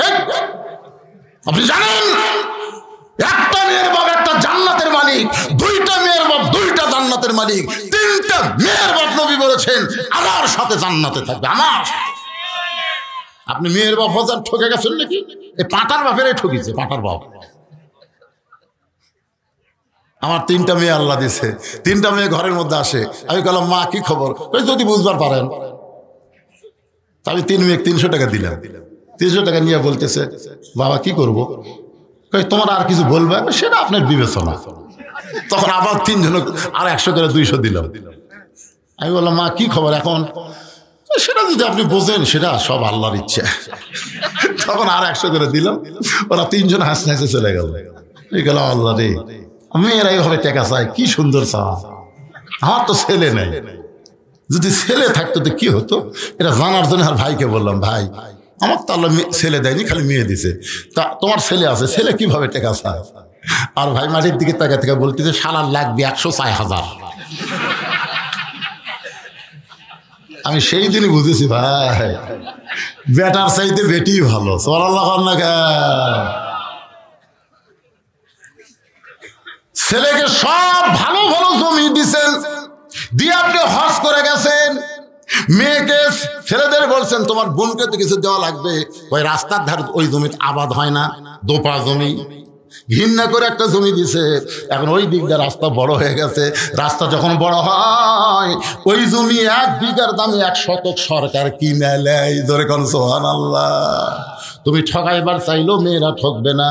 আমার বাবাদেরকে লক্ষ্য করে বলতেছি, হজ করতে যাবেন, হজ করতে যাওয়ার আগে একটা সম্পদ কাউকে যদি দলিল করে দেন, আপনার হজ আল্লাহ কবুল করবে না।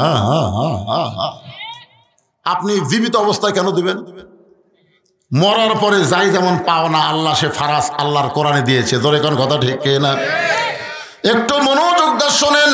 নাস্তিকদের 6টা প্রশ্নের মধ্যে 3টার উত্তর আমি দিয়েছি, বাকি 3টার উত্তর এখন আমি আপনাদের সামনে দিবার চাই। শুনবেন না ভাইজান? ওই গাড়ি সুরের মধ্যে আবু বকর নবীকে নিয়ে আসে, আর হযরত আলী চাদরের তলে একটু খেয়াল করবেন, ওলীদ বিন মুগীরা বর্ষা মারবে। আবু জেহেল বর্ষাটা খপ করে ধরে বলতেছে, ঘুমন্ত মানুষকে মারা জায়েজ কি মনে নাই? আমি সব ওয়াজগুলো কোরআন আমার সামনে আপনাদেরকে শোনাবার চাই, এতে মাঝে মধ্যে ওটা বসা থেকে আমার ভাইয়েরও টেনশন ধরে গেছে। কি আপনার বলে মাগরিবের নামাজের পর ওয়াজ করলে কলজা বলে ভরে না? আজকে ওয়াজ করতেছি কেবল তো 12টায় বাজেনি রে, 12টা বাচ্চা। তাহলে এরকম পেশাব ঘন ঘন লাগতেছে কেন?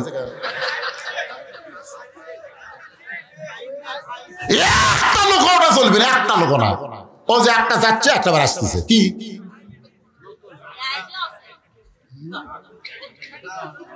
আপনারা বলেন পেশাব লাগতেছে? পেশাব লাগতেছে? এই শীতের দিন পেশাব করে কি কি কাম করা লাগবে? কোন এটা জান্নাতের বাগান ভাইজান। পেশাবকে বন্ধ করে 1 ঘন্টা 1 ঘন্টা একটু ধৈর্য ধরেন, বাকি কথাগুলো শোনেন। কারা কারা শুনবেন আল্লাহকে একটু হাত দেখান তো দেখি। যারা শুনবেন দেখেন তো, হাত কে তোলে নি? হাত কে তোলে নি রে? লিল্লাহে তাকবীর। হাত নামা। যা গেছে গেছে, যাক। এরা 6টা উত্তর পালো না, 3টা পাশে। এখনো 3টা বাকি আছে। মারাত্মক প্রশ্ন আছে নাকি? নবী কোন দরজা দিয়ে আল্লাহর আরশে গেল? দরজা কেখান লাগবে? আল্লাহ কোন দিক হয়ে বসে আছে? আল্লাহ ঢপ কেমন শুনবেন না? আল্লাহ কোন দিক হয়ে বসে আছে? আল্লাহর চেহারা কেমন, ঢপ কেমন? মনে নাই?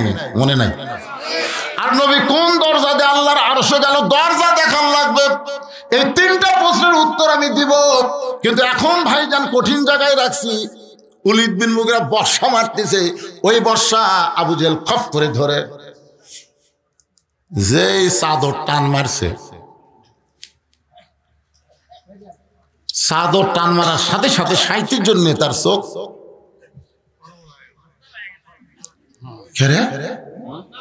কি কি কি কি পড়া দিছিস? আমরা দেখছি সবসময় সুতাই তো আছে, কিন্তু পরিবর্তন কেমনে হলো? আমরা মাঝে মাঝে দেখছি কি করতেছে, ঘরের মধ্যে লাখ টাকা ঘুম পাড়তেছে। আরে কি হয় পরিবর্তন?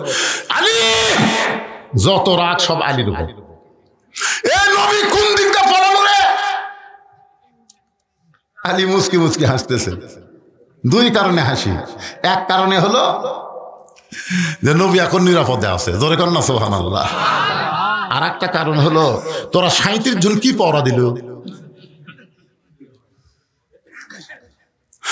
হযরত আলী 2 কারণে মুসকি মুসকি হাসতেছে।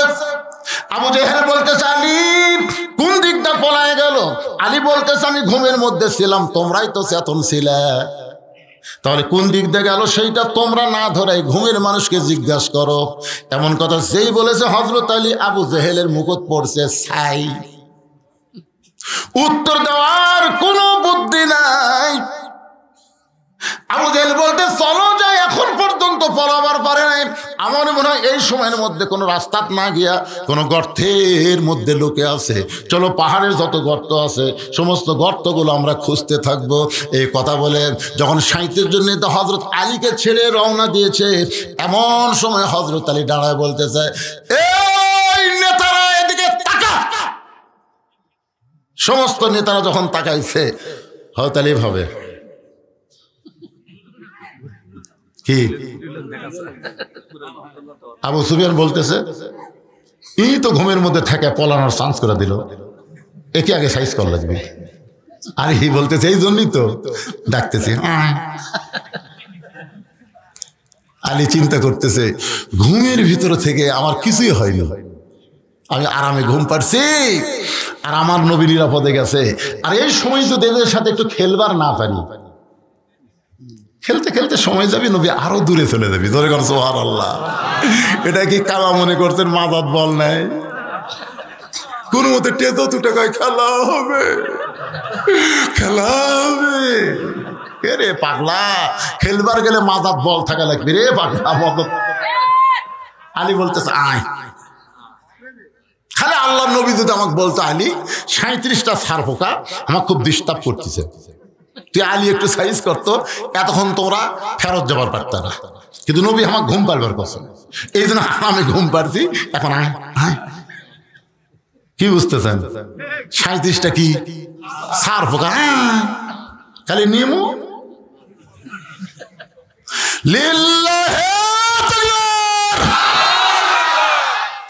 আবু জেহেল বলতেছে দরকার নাই, দরকার নাই। আলী বলতেছে আসে আয়। আবু জেহেল বলতেছে নাই কেন? আবু জেহেল জানে আলী শুধু আলী না, আলী হচ্ছে আসাদুল্লাহিল গালিব। আল্লাহ আলীকে ইসলামের জন্য সিংহ করে দুনিয়াতে পাঠাইছে। সুবহানাল্লাহ। সিংহ তিহিমা প্রান্তরে নবী যখন সাহাবীদের সামনে আলোচনা করতেছে, নবীর চোখে দর দর করে পানি পড়তেছে। সাহাবীরা বলে রাসূলুল্লাহ এত সুন্দর আলোচনা করেন, আপনি কেন কাঁদতেছেন আমরা তো বুঝবার পারি না। রাসূল বলে সাহাবীরা রে, তোমরা শুনলে আশ্চর্য হবে। মক্কার সবচেয়ে বড় বীর নাম হলো আমর, আমাকে হত্যা করার জন্য কাবা ঘর শপথ করে বলেছে মুসলমান নবীকে হত্যা না করে আমি দুনিয়ার কোনো পানি পান করব না। সে আমর আমাকে হত্যা করার জন্য রওনা দিয়েছে।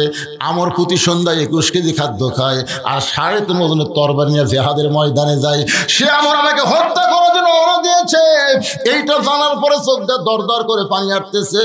সাহাবী বলে, রাসূলুল্লাহ, আমরা তাহলে দোয়া করি আমার এখানে আসার আগেই যেন আল্লাহ তার হাত পাও লুলা করে দেয়।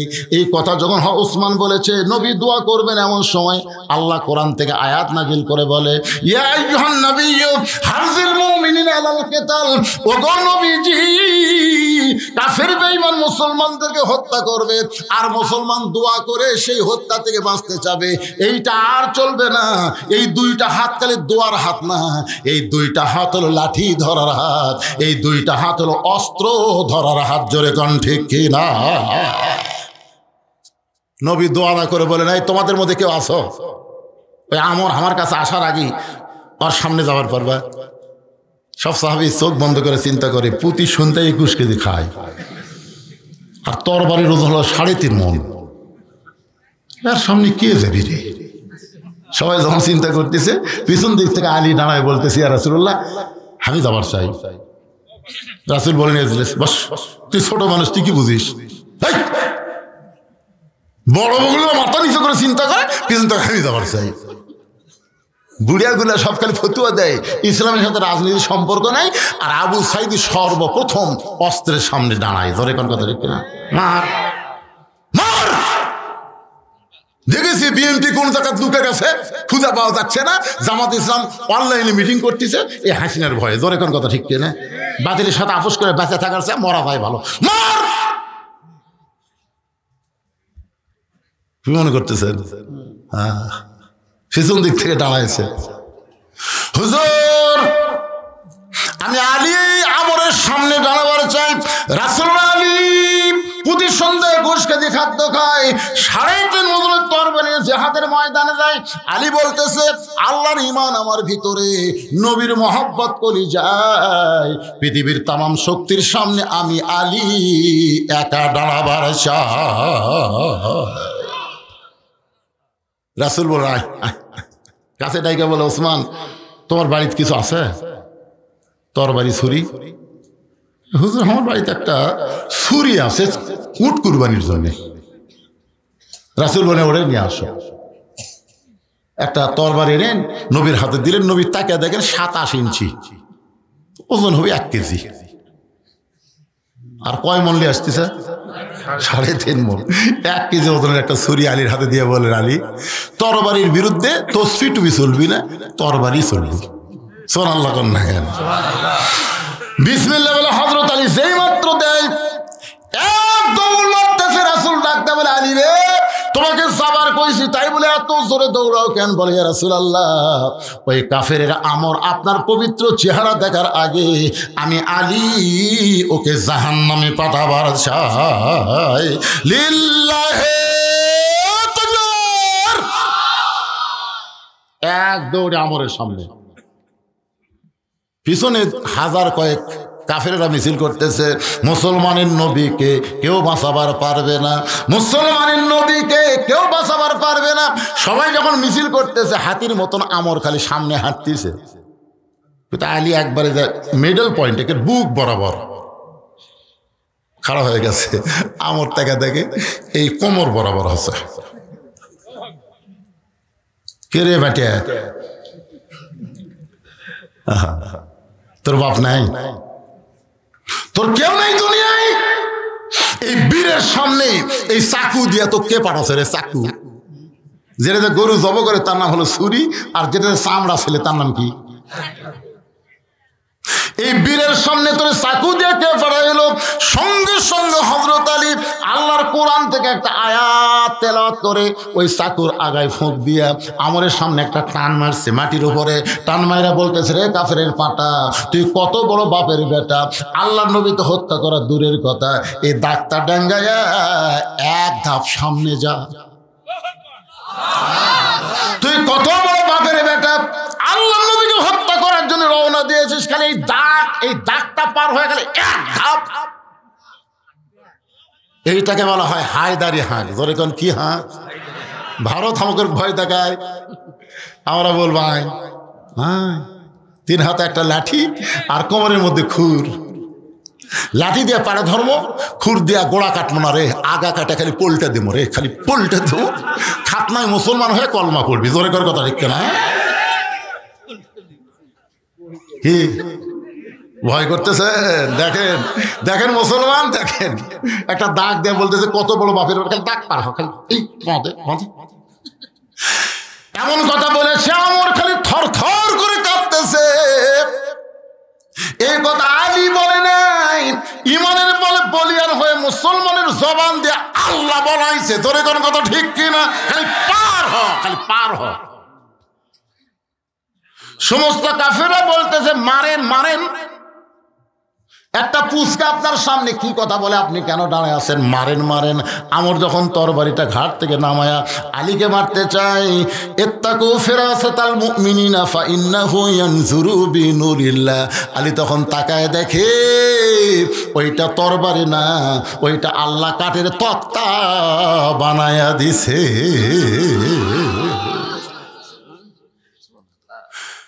সাড়ে 3 ওজনের তরবারি আল্লাহ তক্তা বানায় দিছে, কিন্তু আলীরটা খালি ছুরি চিকচিক করে খালি ধার। ওরে বাবারে,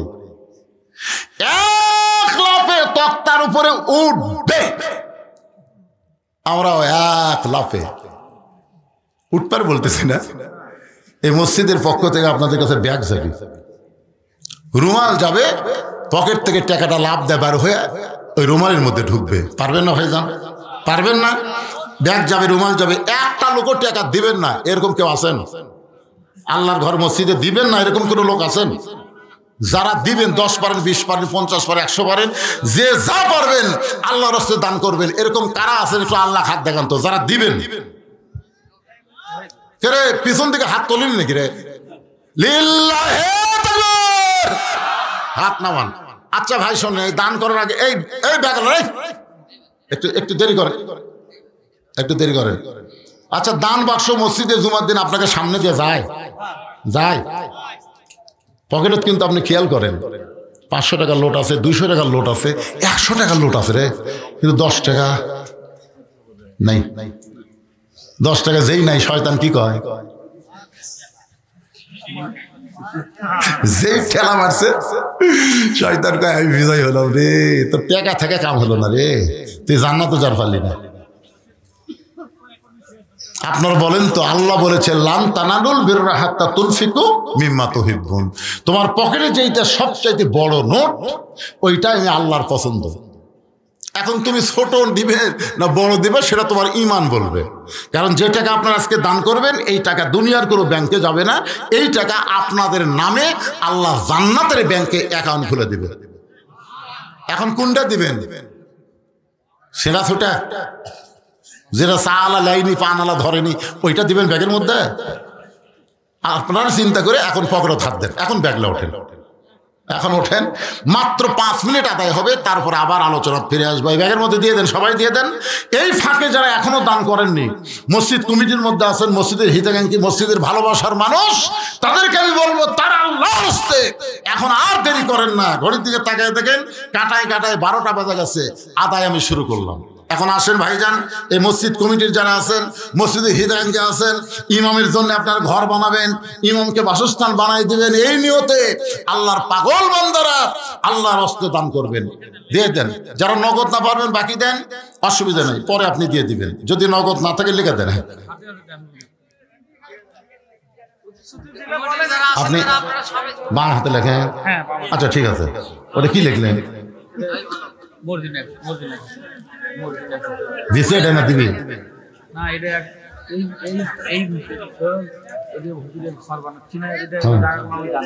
মাশাআল্লাহ মাশাআল্লাহ। মর্জিনে উঠা বসা করে গেলে এখন আপনারা শুনবার চা হাত তুললেন, এখন না শুনে যদি উঠে যান তাহলে কথার সাথে কাজে মিল হলো না, টাটকা মুনাফিক হয়ে গেল। কি বিপদ রে বাড়া! যাই উঠতেছে ওই জায়গাটা আপনি পিছন থেকে আসে সামনে বসেন তো, সামনে বসেন। বিশাল ধানের পালা দেখে আপনি ভুল করবেন। অনেক সিটা পাতান আছে, আছে না নাই? সব কি ধান একই ঢপের তো ভাই? যাচাই করে গেলে বাতাস দেন, বাতাস দিলে দেখবেন ধানগুলো সবই থাকবে, পাতানগুলো সব উড়ে যাবে। আদায় করা হলো বাতাস দেওয়ার মতন। বাতাস শুরু হয়ে গেছে, চিটা পাতান উঠে উঠে চলে যাচ্ছে। তা মনে করতেছেন আর দান না হলে মসজিদ হবি না? এই দেখেন একজনে আল্লাহর বান্দা কত দিছে, 50,000 দিবে, নগদ দিছে 20। লিল্লাহে তাকবীর। ফানির মেয়ে মানুষ না মরদ মানুষ? মেয়ে মানুষ হলো টপে, আর বাবার জন্য দিছে ফনি। আরে মৃত ফনির জন্য বাবার জন্য একজন মা টপি 50,000 টাকা দান করেছে। নগদ হলো 20,000, বাকি 30,000 করে বলেন মারহাবা। আচ্ছা, আপনাদের মসজিদে কি মেয়ে মানুষ নামাজ পড়ে? পড়ে না। তারপরে দেখেন মেয়ে মানুষের সর্বপ্রথম বিশাল দান করলো 50,000 টাকা। আমি তো এখন পর্যন্ত 50,000 দান করার কোনো লোক পাইনি। হ্যাঁ, কোনো মরদ মানুষ এখনো 50,000 দেয়নি। দিছে? দেয়নি। মেয়ে ফার্স্ট হলো। খলিলুর রহমান মাস্টার সাহেব 5,000 টাকা নগদে করছে দান। আল্লাহ তার দানকে কবুল করে জান্নাত ঘরের মালিক বানায় দেন। জোরে বলে আল্লাহুম্মা আমিন। কবুল করো, কবুল করো মোদের কামনা। দানকারীকে দিবেন জান্নাত, আল্লাহ নিরাশ করবেন না। ভাইজান, যারা দেননি তাড়াতাড়ি দেন, তাড়াতাড়ি দেন। বাকি ওয়াজ শুনে আবার মোনাজাত করা লাগবে। তাড়াতাড়ি দেন। যারা দেননি দেরি করা চলবে না তো। এত রাত হলে আবার দেরি হয়। মোহাম্মদ সুলাইমান আলী মিন্টু মসজিদের এক সারি টাইলস দিবে। মসজিদের টাইলস এখন হয়নি। ও আচ্ছা, মাশাআল্লাহ, লিল্লাহি তাকবীর। টাইলসের যে মান দেখলাম খুবই ভালো টাইলস। এক সারি টাইলস দিতে কিন্তু অনেক টাকাই লাগবে। তারপরেও সুলাইমান আলী মিন্টু মসজিদের এক সারি টাইলস দিবে। তার মরহুম মাওলানা মা ও খালার জন্য দোয়া চেয়েছেন। মা এবং খালার জন্য দোয়া চায়, আল্লাহ মা খালার কবরকে জান্নাতের টুকরা বানায় দেন। জোরে বলে আল্লাহুম্মা আমিন। সবাই বলে আল্লাহুম্মা আমিন। এটা চকচকা মাল দিতে পারে। মাশাআল্লাহ। মসজিদ কমিটির সেক্রেটারি কি নাম? আব্দুল ওয়াদুদ সাহেব। কত দিছে? ঠিক 10,000 টাকা চকচকা নতুন। জোরে বলেন মারহাবা। 10,000 টাকা দান করেছে। আল্লাহ তার দানকে কবুল করেন। আল্লাহ নেক নিয়ত নেক আশা পরে আল্লাহুম্মা আমিন। সকলে বলে আল্লাহুম্মা আমিন। 10,000 টাকা দিব, 5,000 নগদ দিলাম। আজকের মাহফিলের সভাপতি, আজকের মাহফিলের সম্মানিত সভাপতি সাহেব 10,000 জোরে বলেন মারহাবা। নগদে 5,000, বাকি 5,000 আল্লাহ তার দানকে কবুল করেন। বাপ মার জন্য দোয়া চাই। আমরা সবাই প্রাণ খুলে দোয়া করি, আমার বাপ জানের বাপ মার কবরকে আল্লাহ যেন জান্নাত বানায়। জোরে কোন আমিন। সবাই বলে আল্লাহুম্মা আমিন। বাবা কান্দে, মা কান্দে, কবরেতে শুয়া দেখলি না রে দরদের বেটা একবারও আসিয়া। সবাই দান করেন। এখানে মনে হয় শেষে তবারক নাই, তবারক করেন না? এলাকার যত মাহফিল করি তবারক ছাড়া হয় না। সেই জন্য 2-1 উঠা বসা করতেছে। তবারক নাই, তবারক ছাড়া এত রাত ধরে মাহফিল হয়। প্রবাসী রায়হান আলী 5,000 টাকা দান করবে। আল্লাহ তার দানকে কবুল করেন। আপনি কত দিবেন? আগেও দিচ্ছেন না? 20,000 লিখে দিচ্ছি। কি নাম আপনার? আব্দুল সালাম মসজিদ কমিটির সভাপতি সাহেব 20,000 টাকা করে দেন মারহাবা। আচ্ছা, 1 লাইন টাইলসের দাম কি 20,000 বেশি হবে? তাহলে 1 লাইন টাইলস দেয়। মাশাআল্লাহ, তাহলে 2 লাইন হয়ে গেল, 1 লাইন থাকলো। এটা কেমন লাগে? 3 লাইন টাইলস হলে পরে গোটা হয়ে যায় দোতলা। তাহলে আমার আব্দুল সালাম উনি 1 লাইন টাইলস দিল। ওই 20,000 বাদ দিয়ে আপনি 24,000 লেখেন। 25 লেখেন তো, 25 লেখেন।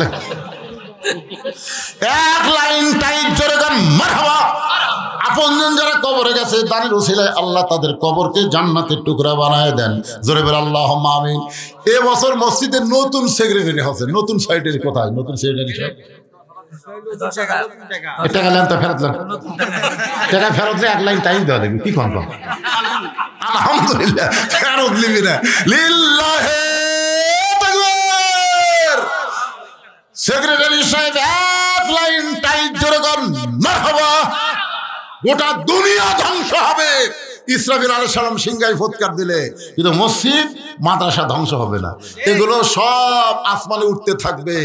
এক সময় আল্লাহ তাআলার কাছে মসজিদ মাদ্রাসা ফরিয়াদ করবে, আল্লাহ আমাদের উপায় কি? আল্লাহ বলে, তোমাদের আমি ধ্বংস করব না, আমি জান্নাতের মধ্যে সিনারি বানাই দেবো। ধরে কেন সুবহানাল্লাহ। মসজিদের মধ্যে মক্কা মদিনার ছবি থাকে না, এই মসজিদের ছবি জান্নাতের মধ্যে আল্লাহ দেবে। মসজিদকে ঢোকবো না। আল্লাহ কেন ঢুকবে না? আমাকে যারা তৈরি করলো তাদেরকে ছাড়া, এই যে যারা দান করতেছেন তাদেরকে নিয়ে আবার মসজিদ একসাথে জান্নাতে যাবে। ধরে কেন সুবহানাল্লাহ। সৌদি প্রবাসী সেক্রেটারি সাহেবের দুই ভাই জাহাঙ্গীর আলম আর মান্নান, দুইজন মিলে কত দিচ্ছে? 5,5,10,000 টাকা। মাশাআল্লাহ। যেখানেই থাক আল্লাহ ভালো রাখুক, কামাই যেন আরো বরকত হয়, শরীর যেন সুস্থ থাকে। ধরে কান আমিন। প্রবাস থেকে দান করেছে 10,000 টাকা, 5,5,10। আল্লাহ দানকে কবুল করেন। কি নাম? মানিক মেয়ের নিয়তে 5,000 না 500? 500 টাকা দান করেছে। আল্লাহ দানকে কবুল করেন। সকলে বলে আল্লাহুম্মা আমিন। কে ভাই ব্যাগত যে আদায় করলেন সেটা শেষ করছেন? মায়েদের মধ্যে কি ব্যাগ আছে নাকি? ব্যাগটা আচ্ছা ঠিক আছে। অনেকে সে নাম কর না, দুই একটা নাম কর। এই দেখেন দেখেন, এই যে দিয়ে দিছে, এই যে রাকিবুর রহমান আপেল 20,000। এটা কি হয়ে গেছে নাকি? আগে কি বক্তা বলে গেছে? আগের বক্তা বলছেন? আগের বক্তা কিছু লিখে দিচ্ছে সেগুলো। এই যে রাকিবুর রহমান আপেল 20,000। রাকিবুর রহমান আপেল নগদ 20,000 টাকা ধরে বলেন মারহাবা। তারপরে যে আসলাম মিয়া, ডক্টর আসলাম মিয়া, এগুলো তো আব্দুর রশিদ বললো তো। একই কবরত কয়বার সওয়াল জবাব হচ্ছে রে। এলা বাকি আছে নাকি? আরিফুল ইসলাম 5,000 টাকা দান করবে। আরিফুলের দানকে আল্লাহ আপনি কবুল করেন। আল্লাহ নেক নিয়ত নিগাসা পড়া আল্লাহুম্মা আমিন। আব্দুল আলিম 5,000 টাকা দান করবে। আব্দুল আলিমের দানকে আল্লাহ আপনি কবুল করেন। আল্লাহুম্মা আমিন। একজন ওটা বসে করেন, এই আদায় শেষ। কষ্ট শোনেন ভাই, ওয়াজগুলো শুনে যান। কি করবেন? একটু কষ্ট হলে কি করবেন? এরকম ওটা বসে করেন না। মিন শাররিল ওয়াসওয়াসিল খান্নাস, শয়তান হয়তো আপনাকে ধোঁকা দিতে পারে। যে ওয়াজ শুনে কি করবো রে, ফজর যদি না পড়িস। আজকে আপনারা ফজর পড়বেন ইনশাআল্লাহ। দেখবেন যারা ফজর পড়েন আজকে তাদের এই ওয়াজ শোনার কারণে ফজর নষ্ট হবে না। আজকে যে আরামের ঘুম হবে একটা দোয়া করে দেবে ইনশাআল্লাহ। 2 ঘন্টার মধ্যে 6 ঘন্টার শান্তি দেওয়ার মালিককে। অনেক লোক ঘুম থেকে উঠে কয় আমার ঘুমই হয়নি। কে রে এত ঘুম পারলি? লাখ দেখে ভাই খালি দৌড়াদৌড়ি করছি রে। কখন কে ধাবলায় দৌড়াদৌড়ি করছি? আরামের ঘুম মানে কি? 2 ঘন্টা দৌড়াদৌড়ি করা লাগবে না, খালি আরামসে ঘুম পারবেন ইনশাআল্লাহ। হ্যাঁ, ডাক্তার নুরুল ইসলাম কোন জায়গাতে আছে? ওটা বুঝি সেরকম কয় কে এখানে ডাক্তার নুরুল ইসলাম আছে? পরে নেবেন, অসুবিধা। যারা দিচ্ছে না তাদেরকে ধরলে, মসজিদ এত সুন্দর আছে, দান না করলে হয়? অবশ্যই দানকারী লোক আছে ইনশাআল্লাহ। একটু জিকির করেন লা ইলাহা ইল্লাল্লাহ, জোরে লা ইলাহা ইল্লাল্লাহ, লা ইলাহা ইল্লাল্লাহ, লা ইলাহা ইল্লাল্লাহ, লা ইলাহা ইল্লাল্লাহ, লা ইলাহা। 13 বছর 6 মাস বয়সের কিশোর ছেলে এবার একজন নাস্তিককে বলতে, নাস্তিক, নবী কোন দরজা দিয়ে আল্লাহর আরশের কাছে? তুই কি দরজা দেখবার চাস? নাস্তিক বলে অবশ্যই দেখবার চাই। তাহলে আয়, কারণ দরজা দেখবার গেলে আমার কাছে আসা লাগবে। বলে এর আগে একজন আল্লাহ দেখবার চাই, কাছে গেছিল, তুমি জিহারে মারছে। 13 বছরের বাচ্চা বলতেছে আর মার হবে না, আয় কাছে আয়। একজন নাস্তিক সাহস করে যে কাছে আইছে, পকেট থেকে একটা ডিম বের করে ওই নাস্তিকের কানের কাছে নিয়ে গেছে। নাস্তিককে জিজ্ঞাসা করে, দেখ তো ডিমের মধ্যে কি শোনা যায়? বলে একটা বাচ্চা চিউচু করে শোনা যায়। 19 দিন পরে বাচ্চা হয়, 18 দিনের মাথায় এরকম ডিম নিয়ে যে ওই নাস্তিকের কানের মধ্যে ধরে বলতেছে, কি শোনা যায়? বলে ডিমের মধ্যে বাচ্চা আছে। কয় নাই। নাস্তিক বলতেছে আছে। 13 বছরের বাচ্চা বলতেছে নাই। নাস্তিক বলতেছে আছে। যতবার বলে আছে, কয় নাই। এই ছেলে আছে তো ডিমের মধ্যে বাচ্চা কোন দিক দিয়ে ঢুকলো? তুমি বলতেছো ডিমের মধ্যে বাচ্চার সিউচু শব্দ শোনা যায়, তাহলে বাচ্চাটা কোন দিক দিয়ে ঢুকলো? নাস্তিক বলতেছে ঢুকলো কোন দিক দিয়ে জানি না, তবে বাচ্চা আছে এটা মানি। 13 বছরের বাচ্চা বলে পাগল, একটা মুরগির ডিমের মধ্যে বাচ্চা ঢুকতে দরজা লাগে না। নবী আল্লাহর আরশে যাবে, নাস্তিকরা দরজা খোঁজে কিন্তু মুসলমান দরজা খোঁজে না। লিল্লাহ আকবার। এ নাস্তিকেরা, তোমরা প্রশ্ন করেছো আল্লাহ কোন দিক হয়ে বসে আছে? আল্লাহর ঢপটা কেমন যদি জানতে চাও তাহলে আসো। যে কাছে আইছে তখন একটা বাতি ধরায় বলতেছে, বলো তো এই বাতির আলো কোন দিক হয়ে আছে? এই বাতির আলো কোন দিকে যায়? বলে বাতির আলো সর্বদিকে যায়। সঙ্গে সঙ্গে ছেলেটা কোরআন থেকে একটা আয়াত তেলাওয়াত করলেন, আল্লাহু নূরুস সামাওয়াতি ওয়াল আরদ। আল্লাহ হচ্ছেন আসমান জমিনের আলো। আল্লাহর ঢপটা কেমন?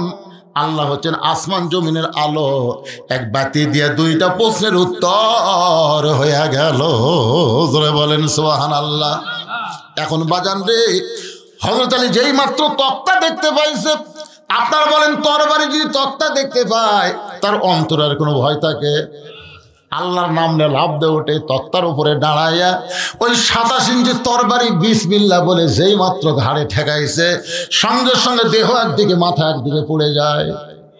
আল্লাহর নবী এসে বলতেছে, আলী, আলী রে খবর কি? আলী বলতেছি, ইয়া রাসূলুল্লাহ আমি মারি নাই। হুজুর আল্লাহ শপথ করে বলতেছে আমি মারি নাই, খালি ঘাড় ঠেকাছি। রাসূল এভাবে আঙ্গুল তুলে বলেন, চুপ চুপ চুপ। খালি আমি শুনছি, এখন কেউ শোনে নাই। এই কথার কাউরে কোশ নেই। না হুজুর কেন? এই চুপ চুপ, তুই মারিস নি কথা কয় যাবে না। না হুজুর আমি তো মারিনি, খালি বিসমিল্লাহ করে ঠেকাছি। ঠেকাতেই 2 টুকরা হয়ে গেল। আল্লাহ রাসূল বলেন আজকে বলবো না, একদিন তোকে বলবো, যা। কামুজ দুর্গের দরজা হ্যাঁচকা টান মারছে। যে দরজা খুলতে 100 জন লোক লাগে, লাগাতেও 100 জন লোক লাগে। জোরে কোন সুবহানাল্লাহ। সেই দরজা হ্যাঁচকা টান মারছে, দরজা খুলে হাতের উপর আইছে। কাফেরা দেখে কে মানুষ নাকি, দরজা ঢাল বানাতে, ঢাল ঢাল দেখে সমস্ত কাফের যুদ্ধের ময়দান ছেড়ে দৌড়। সমস্ত কাফের যখন দৌড়াই, সাহাবেরা নবীর কাছে এসে বলে, ইয়া রাসূলুল্লাহ আজকে আলীর কারণে আমরা যুদ্ধে জয়লাভ করলাম। আলী দেখতেছে সবাই যখন দৌড় মারছে, কি করবে? দরজা থেকে মারছে, 80 গজ দূরে গিয়ে পড়ছে। হুজুর আলীর কারণে আজকে মুসলমানের বিজয় হলো। নবীর চোখ দিয়ে দর দর করে পানি পড়তেছে, কারণ কোনো মানুষের কারণে বিজয় হয় না। ছাত্র জনতার কারণে বাংলার বিজয় হয়নি, বিজয় দিয়েছে আমার আল্লাহ। ইজা জা আনাসরুল্লাহি ওয়াল ফাth ওয়া রাআইতান নাসা ইয়াদখুলুনা ফি দীনিল্লাহি আফওয়াজা ফাসাব্বিহ বিহামদি রাব্বিকা ওয়াস্তাগফির ইন্নাহু কানা তাওয়াবা। কেউ যদি বলে ছাত্র জনতার জীবন দেওয়ার কারণে বিজয় হয়েছে, এ বলা ভুল। কি মনে করতেছে? প্রত্যেকটা বিজয় আসে সাহায্যকার। জোরে বলেন। কিছুক্ষণ পরে হযরত আলী নবীর সামনে। নবী বলেন, আলী খবর কি? হুজুর এতক্ষণ খবর পাননি? কি খবর? এক টান মারছি হুজুর, দরজা খুলে হাতত যাচ্ছে, ভয় শব্দ। ওরা দৌড়ে গেলে দরজা কি করবো, হাতত দিয়ে মারছি, 80 গজ দূরে গিয়ে পড়ছে। রাসূল বলে, আলী সত্যি? বিশ্বাস যদি না হয় চলেন, চলেন দেখাচ্ছি। আল্লাহর নবী আলীর সাথে সাথে যায়। দরজা কোথায়? ওই যে এদিকে যা। হযরত আলী দরজার কাছে যায়, শরীরের সমস্ত শক্তি দিয়ে দরজা উঠাবার চায়, কিন্তু নিজেই নড়ে, দরজা নড়ে না। আল্লাহ বলে, আলী রে খবর কি? হুজুর হ্যাঁচকা টান মারলাম, ঢাল হলো, ফেলে দিলাম, 80 গজ দূরে পড়লো, এখন আমি লড়ি, দরজা লড়ে না। আল্লাহ রাসূল কয়, আলী তোমাকে বলেছিলাম না? চুপ চুপ, তুমি মারোনি, এ কথা আমার কাছে বলছিলা, আমি বলছি চুপ, এ কথা কাউরি কই না। আজকে গুমুর ফাঁস হয়ে গেল। আলী আল্লাহর রাস্তায় কেউ যখন বাতিলের বিরুদ্ধে লড়াই করে সে তখন একলা থাকে না আলী, তার সঙ্গে আমার আল্লাহ থাকে। তুমি যখন আমরের সামনে লড়াই করেছো তখন তুমি একলা ছিল না, তোমার সঙ্গে আল্লাহ ছিল। তরবারিকে আল্লাহ তক্তা বানাই দিছে, আর ওই 87 তরবারি তোর ঘাড়ত লাগাতা বাদ বাকি কাম আল্লাহ করছে। আজকে যখন তুমি দরজা হাঁসকা টান দিলে তখন তুমি আল্লাহর জন্য যুদ্ধ করতেছিলে, এবং তোমার হাত একলা ছিল না, আল্লাহর পাওয়ার ছিল তোমার হাতে। দরজা যখন ফেলে দিয়েছ তখন তোমার একলা হাত ছিল না, আল্লাহর শক্তি ছিল বলে 80 গজ দূরে গিয়ে পড়ছে। কিন্তু এখন আলী তুমি যে একলা হয়ে গেছো, তোমার সাথে তো আল্লাহ নাই। ভারত বলেন, আমেরিকা বলেন, আর যাই বলেন, মুসলমানের বিরুদ্ধে যখন লাগবে মুসলমান একলা লড়বে না, মুসলমানের সাথে আমার আল্লাহ থাকবে। ধরে কোন ঠিক কিনা ভাইজান? মুসলমান কোনো পরোয়া করবে না, সামনে যাবে পিছনে যাবে যেখানে যাবে সব জায়গায় তাদের সাথে কে থাকবে? অহুয়া মাকুম আইনামা কুনতুম। 4টা বিষয় নিয়ে কথা বলতেছিলাম। 1 নম্বর হলো নামাজ, 2 নম্বর কুরবানি, 3 নম্বর বেঁচে থাকা, 4 নম্বর মরে যাওয়া। সবই হচ্ছে আমার আল্লাহর জন্যে। জোরে বলেন কার জন্যে?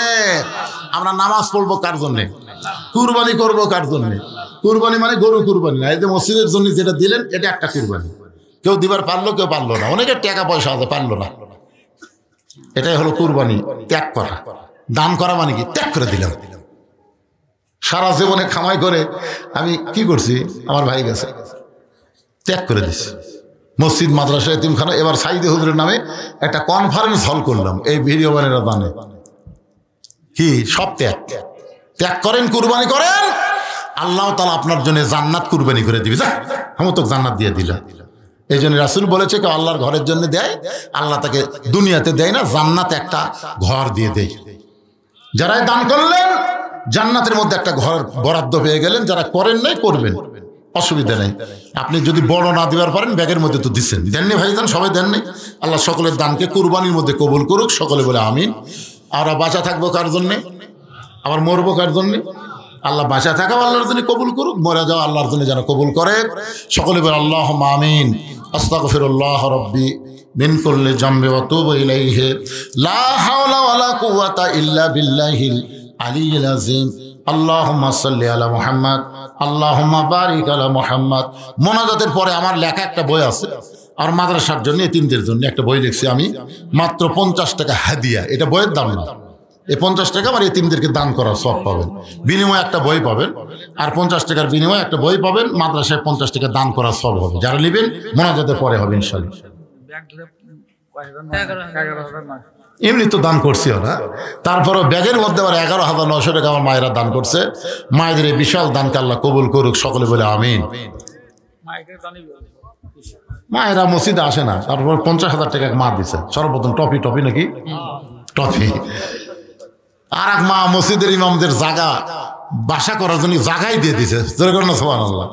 এই জায়গা কি বাসার ধারো? কথা কন না কেন? কোন ধারো? তো রাস্তার ধারে জায়গার দাম কম না বেশি? এই কুরবানি মরদ মানুষ করার পারেনি, করেছে একজন নারী। সর্বোত্তম কুরবানি করেছে মা খাদিজাতুল কুবরা। আমি মার জন্য দোয়া করব, আল্লাহ যেন মা খাদিজার সঙ্গে তাকে জান্নাত দেয়। জোরে কোন আমিন। ভাইজান মনোনীত করে দিন। আল্লাহুম্মা আমিন।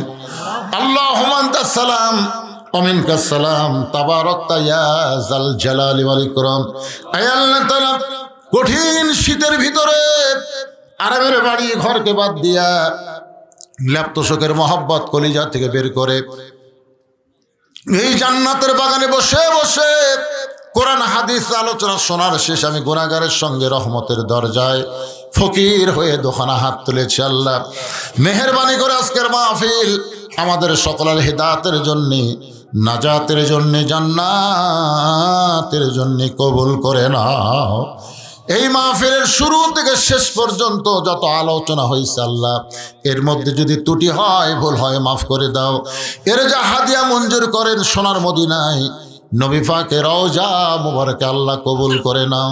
তামাম আম্বিয়াই কেরাম, আসহাবে কেরাম, তাবিনী কেরাম, তাবিনী কেরাম, তামাম পৃথিবীর মাটির নিচে যত মুমিন মুমিনা শুয়ে আছে আল্লাহ, সকলের আরওয়াহ পরে হাদিয়া কবুল করো। আল্লাহ তোমার ঘর মসজিদকে সুন্দর করতে গিয়া হাজার হাজার টাকা দান করেছে আল্লাহ।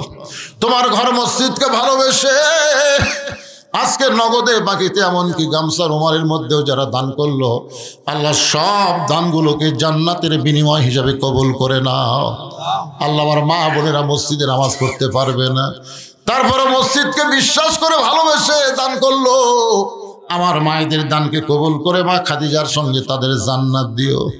আমরা যারা হাত তুলেছি আমাদের মধ্যে জনম দখনি মা যাদের কবরে চলে গেছে, আল্লাহ মসজিদের যিনি সভাপতি ছিলেন তিনিও দুনিয়া থেকে বিদায় হয়ে গেছে। আল্লাহ গো, আমাদের আপনজন যাদের কবরে গেছে কবরগুলোকে জান্নাতের টুকরা বানিয়ে দাও। এই আল্লাহ তাআলা আমাদের দাদা দাদি নানা নানি আত্মীয় স্বজন শ্বশুর শাশুড়ি যাদের কবরে গেছে কবরবাসীদের মাফ করে দাও। এই গোবর্ধনপুর গ্রামকে আল্লাহ তুমি কবুল করে নাও, মসজিদকে কবুল করে নাও। এই গ্রামের সমস্ত যুবকদেরকে 5 ওয়াক্ত নামাজ মসজিদে জামাতের সঙ্গে আদায় করার তৌফিক দাও আল্লাহ। আমার মা বোনদেরকে আবেদা সালে পদ্মানিজি কবুল করে মা ফাতেমার চরিত্র দিও। আমি অসুস্থ, আমার মতো যারা অসুস্থ হাত তুলেছে আল্লাহ সবাইকে সুস্থতার নিয়ামত দান করো। এই মসজিদ কমিটির সভাপতি, মসজিদ কমিটির সহসভাপতি, মসজিদ কমিটির সেক্রেটারি, সহ সেক্রেটারি, কেশিয়ার সদস্য, ইমাম মুয়াজ্জিন, খতিব, মুসল্লি আল্লাহ সকলকে জান্নাতি কবুল করো। আজকের মাহফিলের সম্মানিত সভাপতিকে আল্লাহ তুমি কবুল করো। প্রধান অতিথি, বিশেষ অতিথিবৃন্দ যারা সুধীজন আল্লাহ সকলকে তুমি কবুল করো। আমার সামনে বসে আমিন আমিন হাত তুলে যারা করতেছে আল্লাহ তাদের সকলকে তুমি মাফ করে দাও। কত মানুষের জানাজার নামাজ আমরা পড়েছি, এই 2 হাত দিয়ে কত কবরে আমরা মাটি দিয়েছি। একদিন আমরা সবাই মরে যাব, যেদিন আমাদের মৃত্যু হবে দিনটা যেন জুমার দিন হয়, মাসটা যেন রমজান মাস হয়। ইমানের সাথে ইজ্জতের সাথে দুনিয়া থেকে বিদায় নেওয়ার কালে আমাদের জবানে জারি করে দিও লা ইলাহা ইল্লাল্লাহু মুহাম্মাদুর রাসূলুল্লাহ সাল্লাল্লাহু আলাইহি ওয়াসাল্লাম। যারা বই নেবেন টেজে আসলে বই পাবেন, 50 টাকার বিনিময়ে সুন্নাতের বাগান বই নিয়ে যাবেন।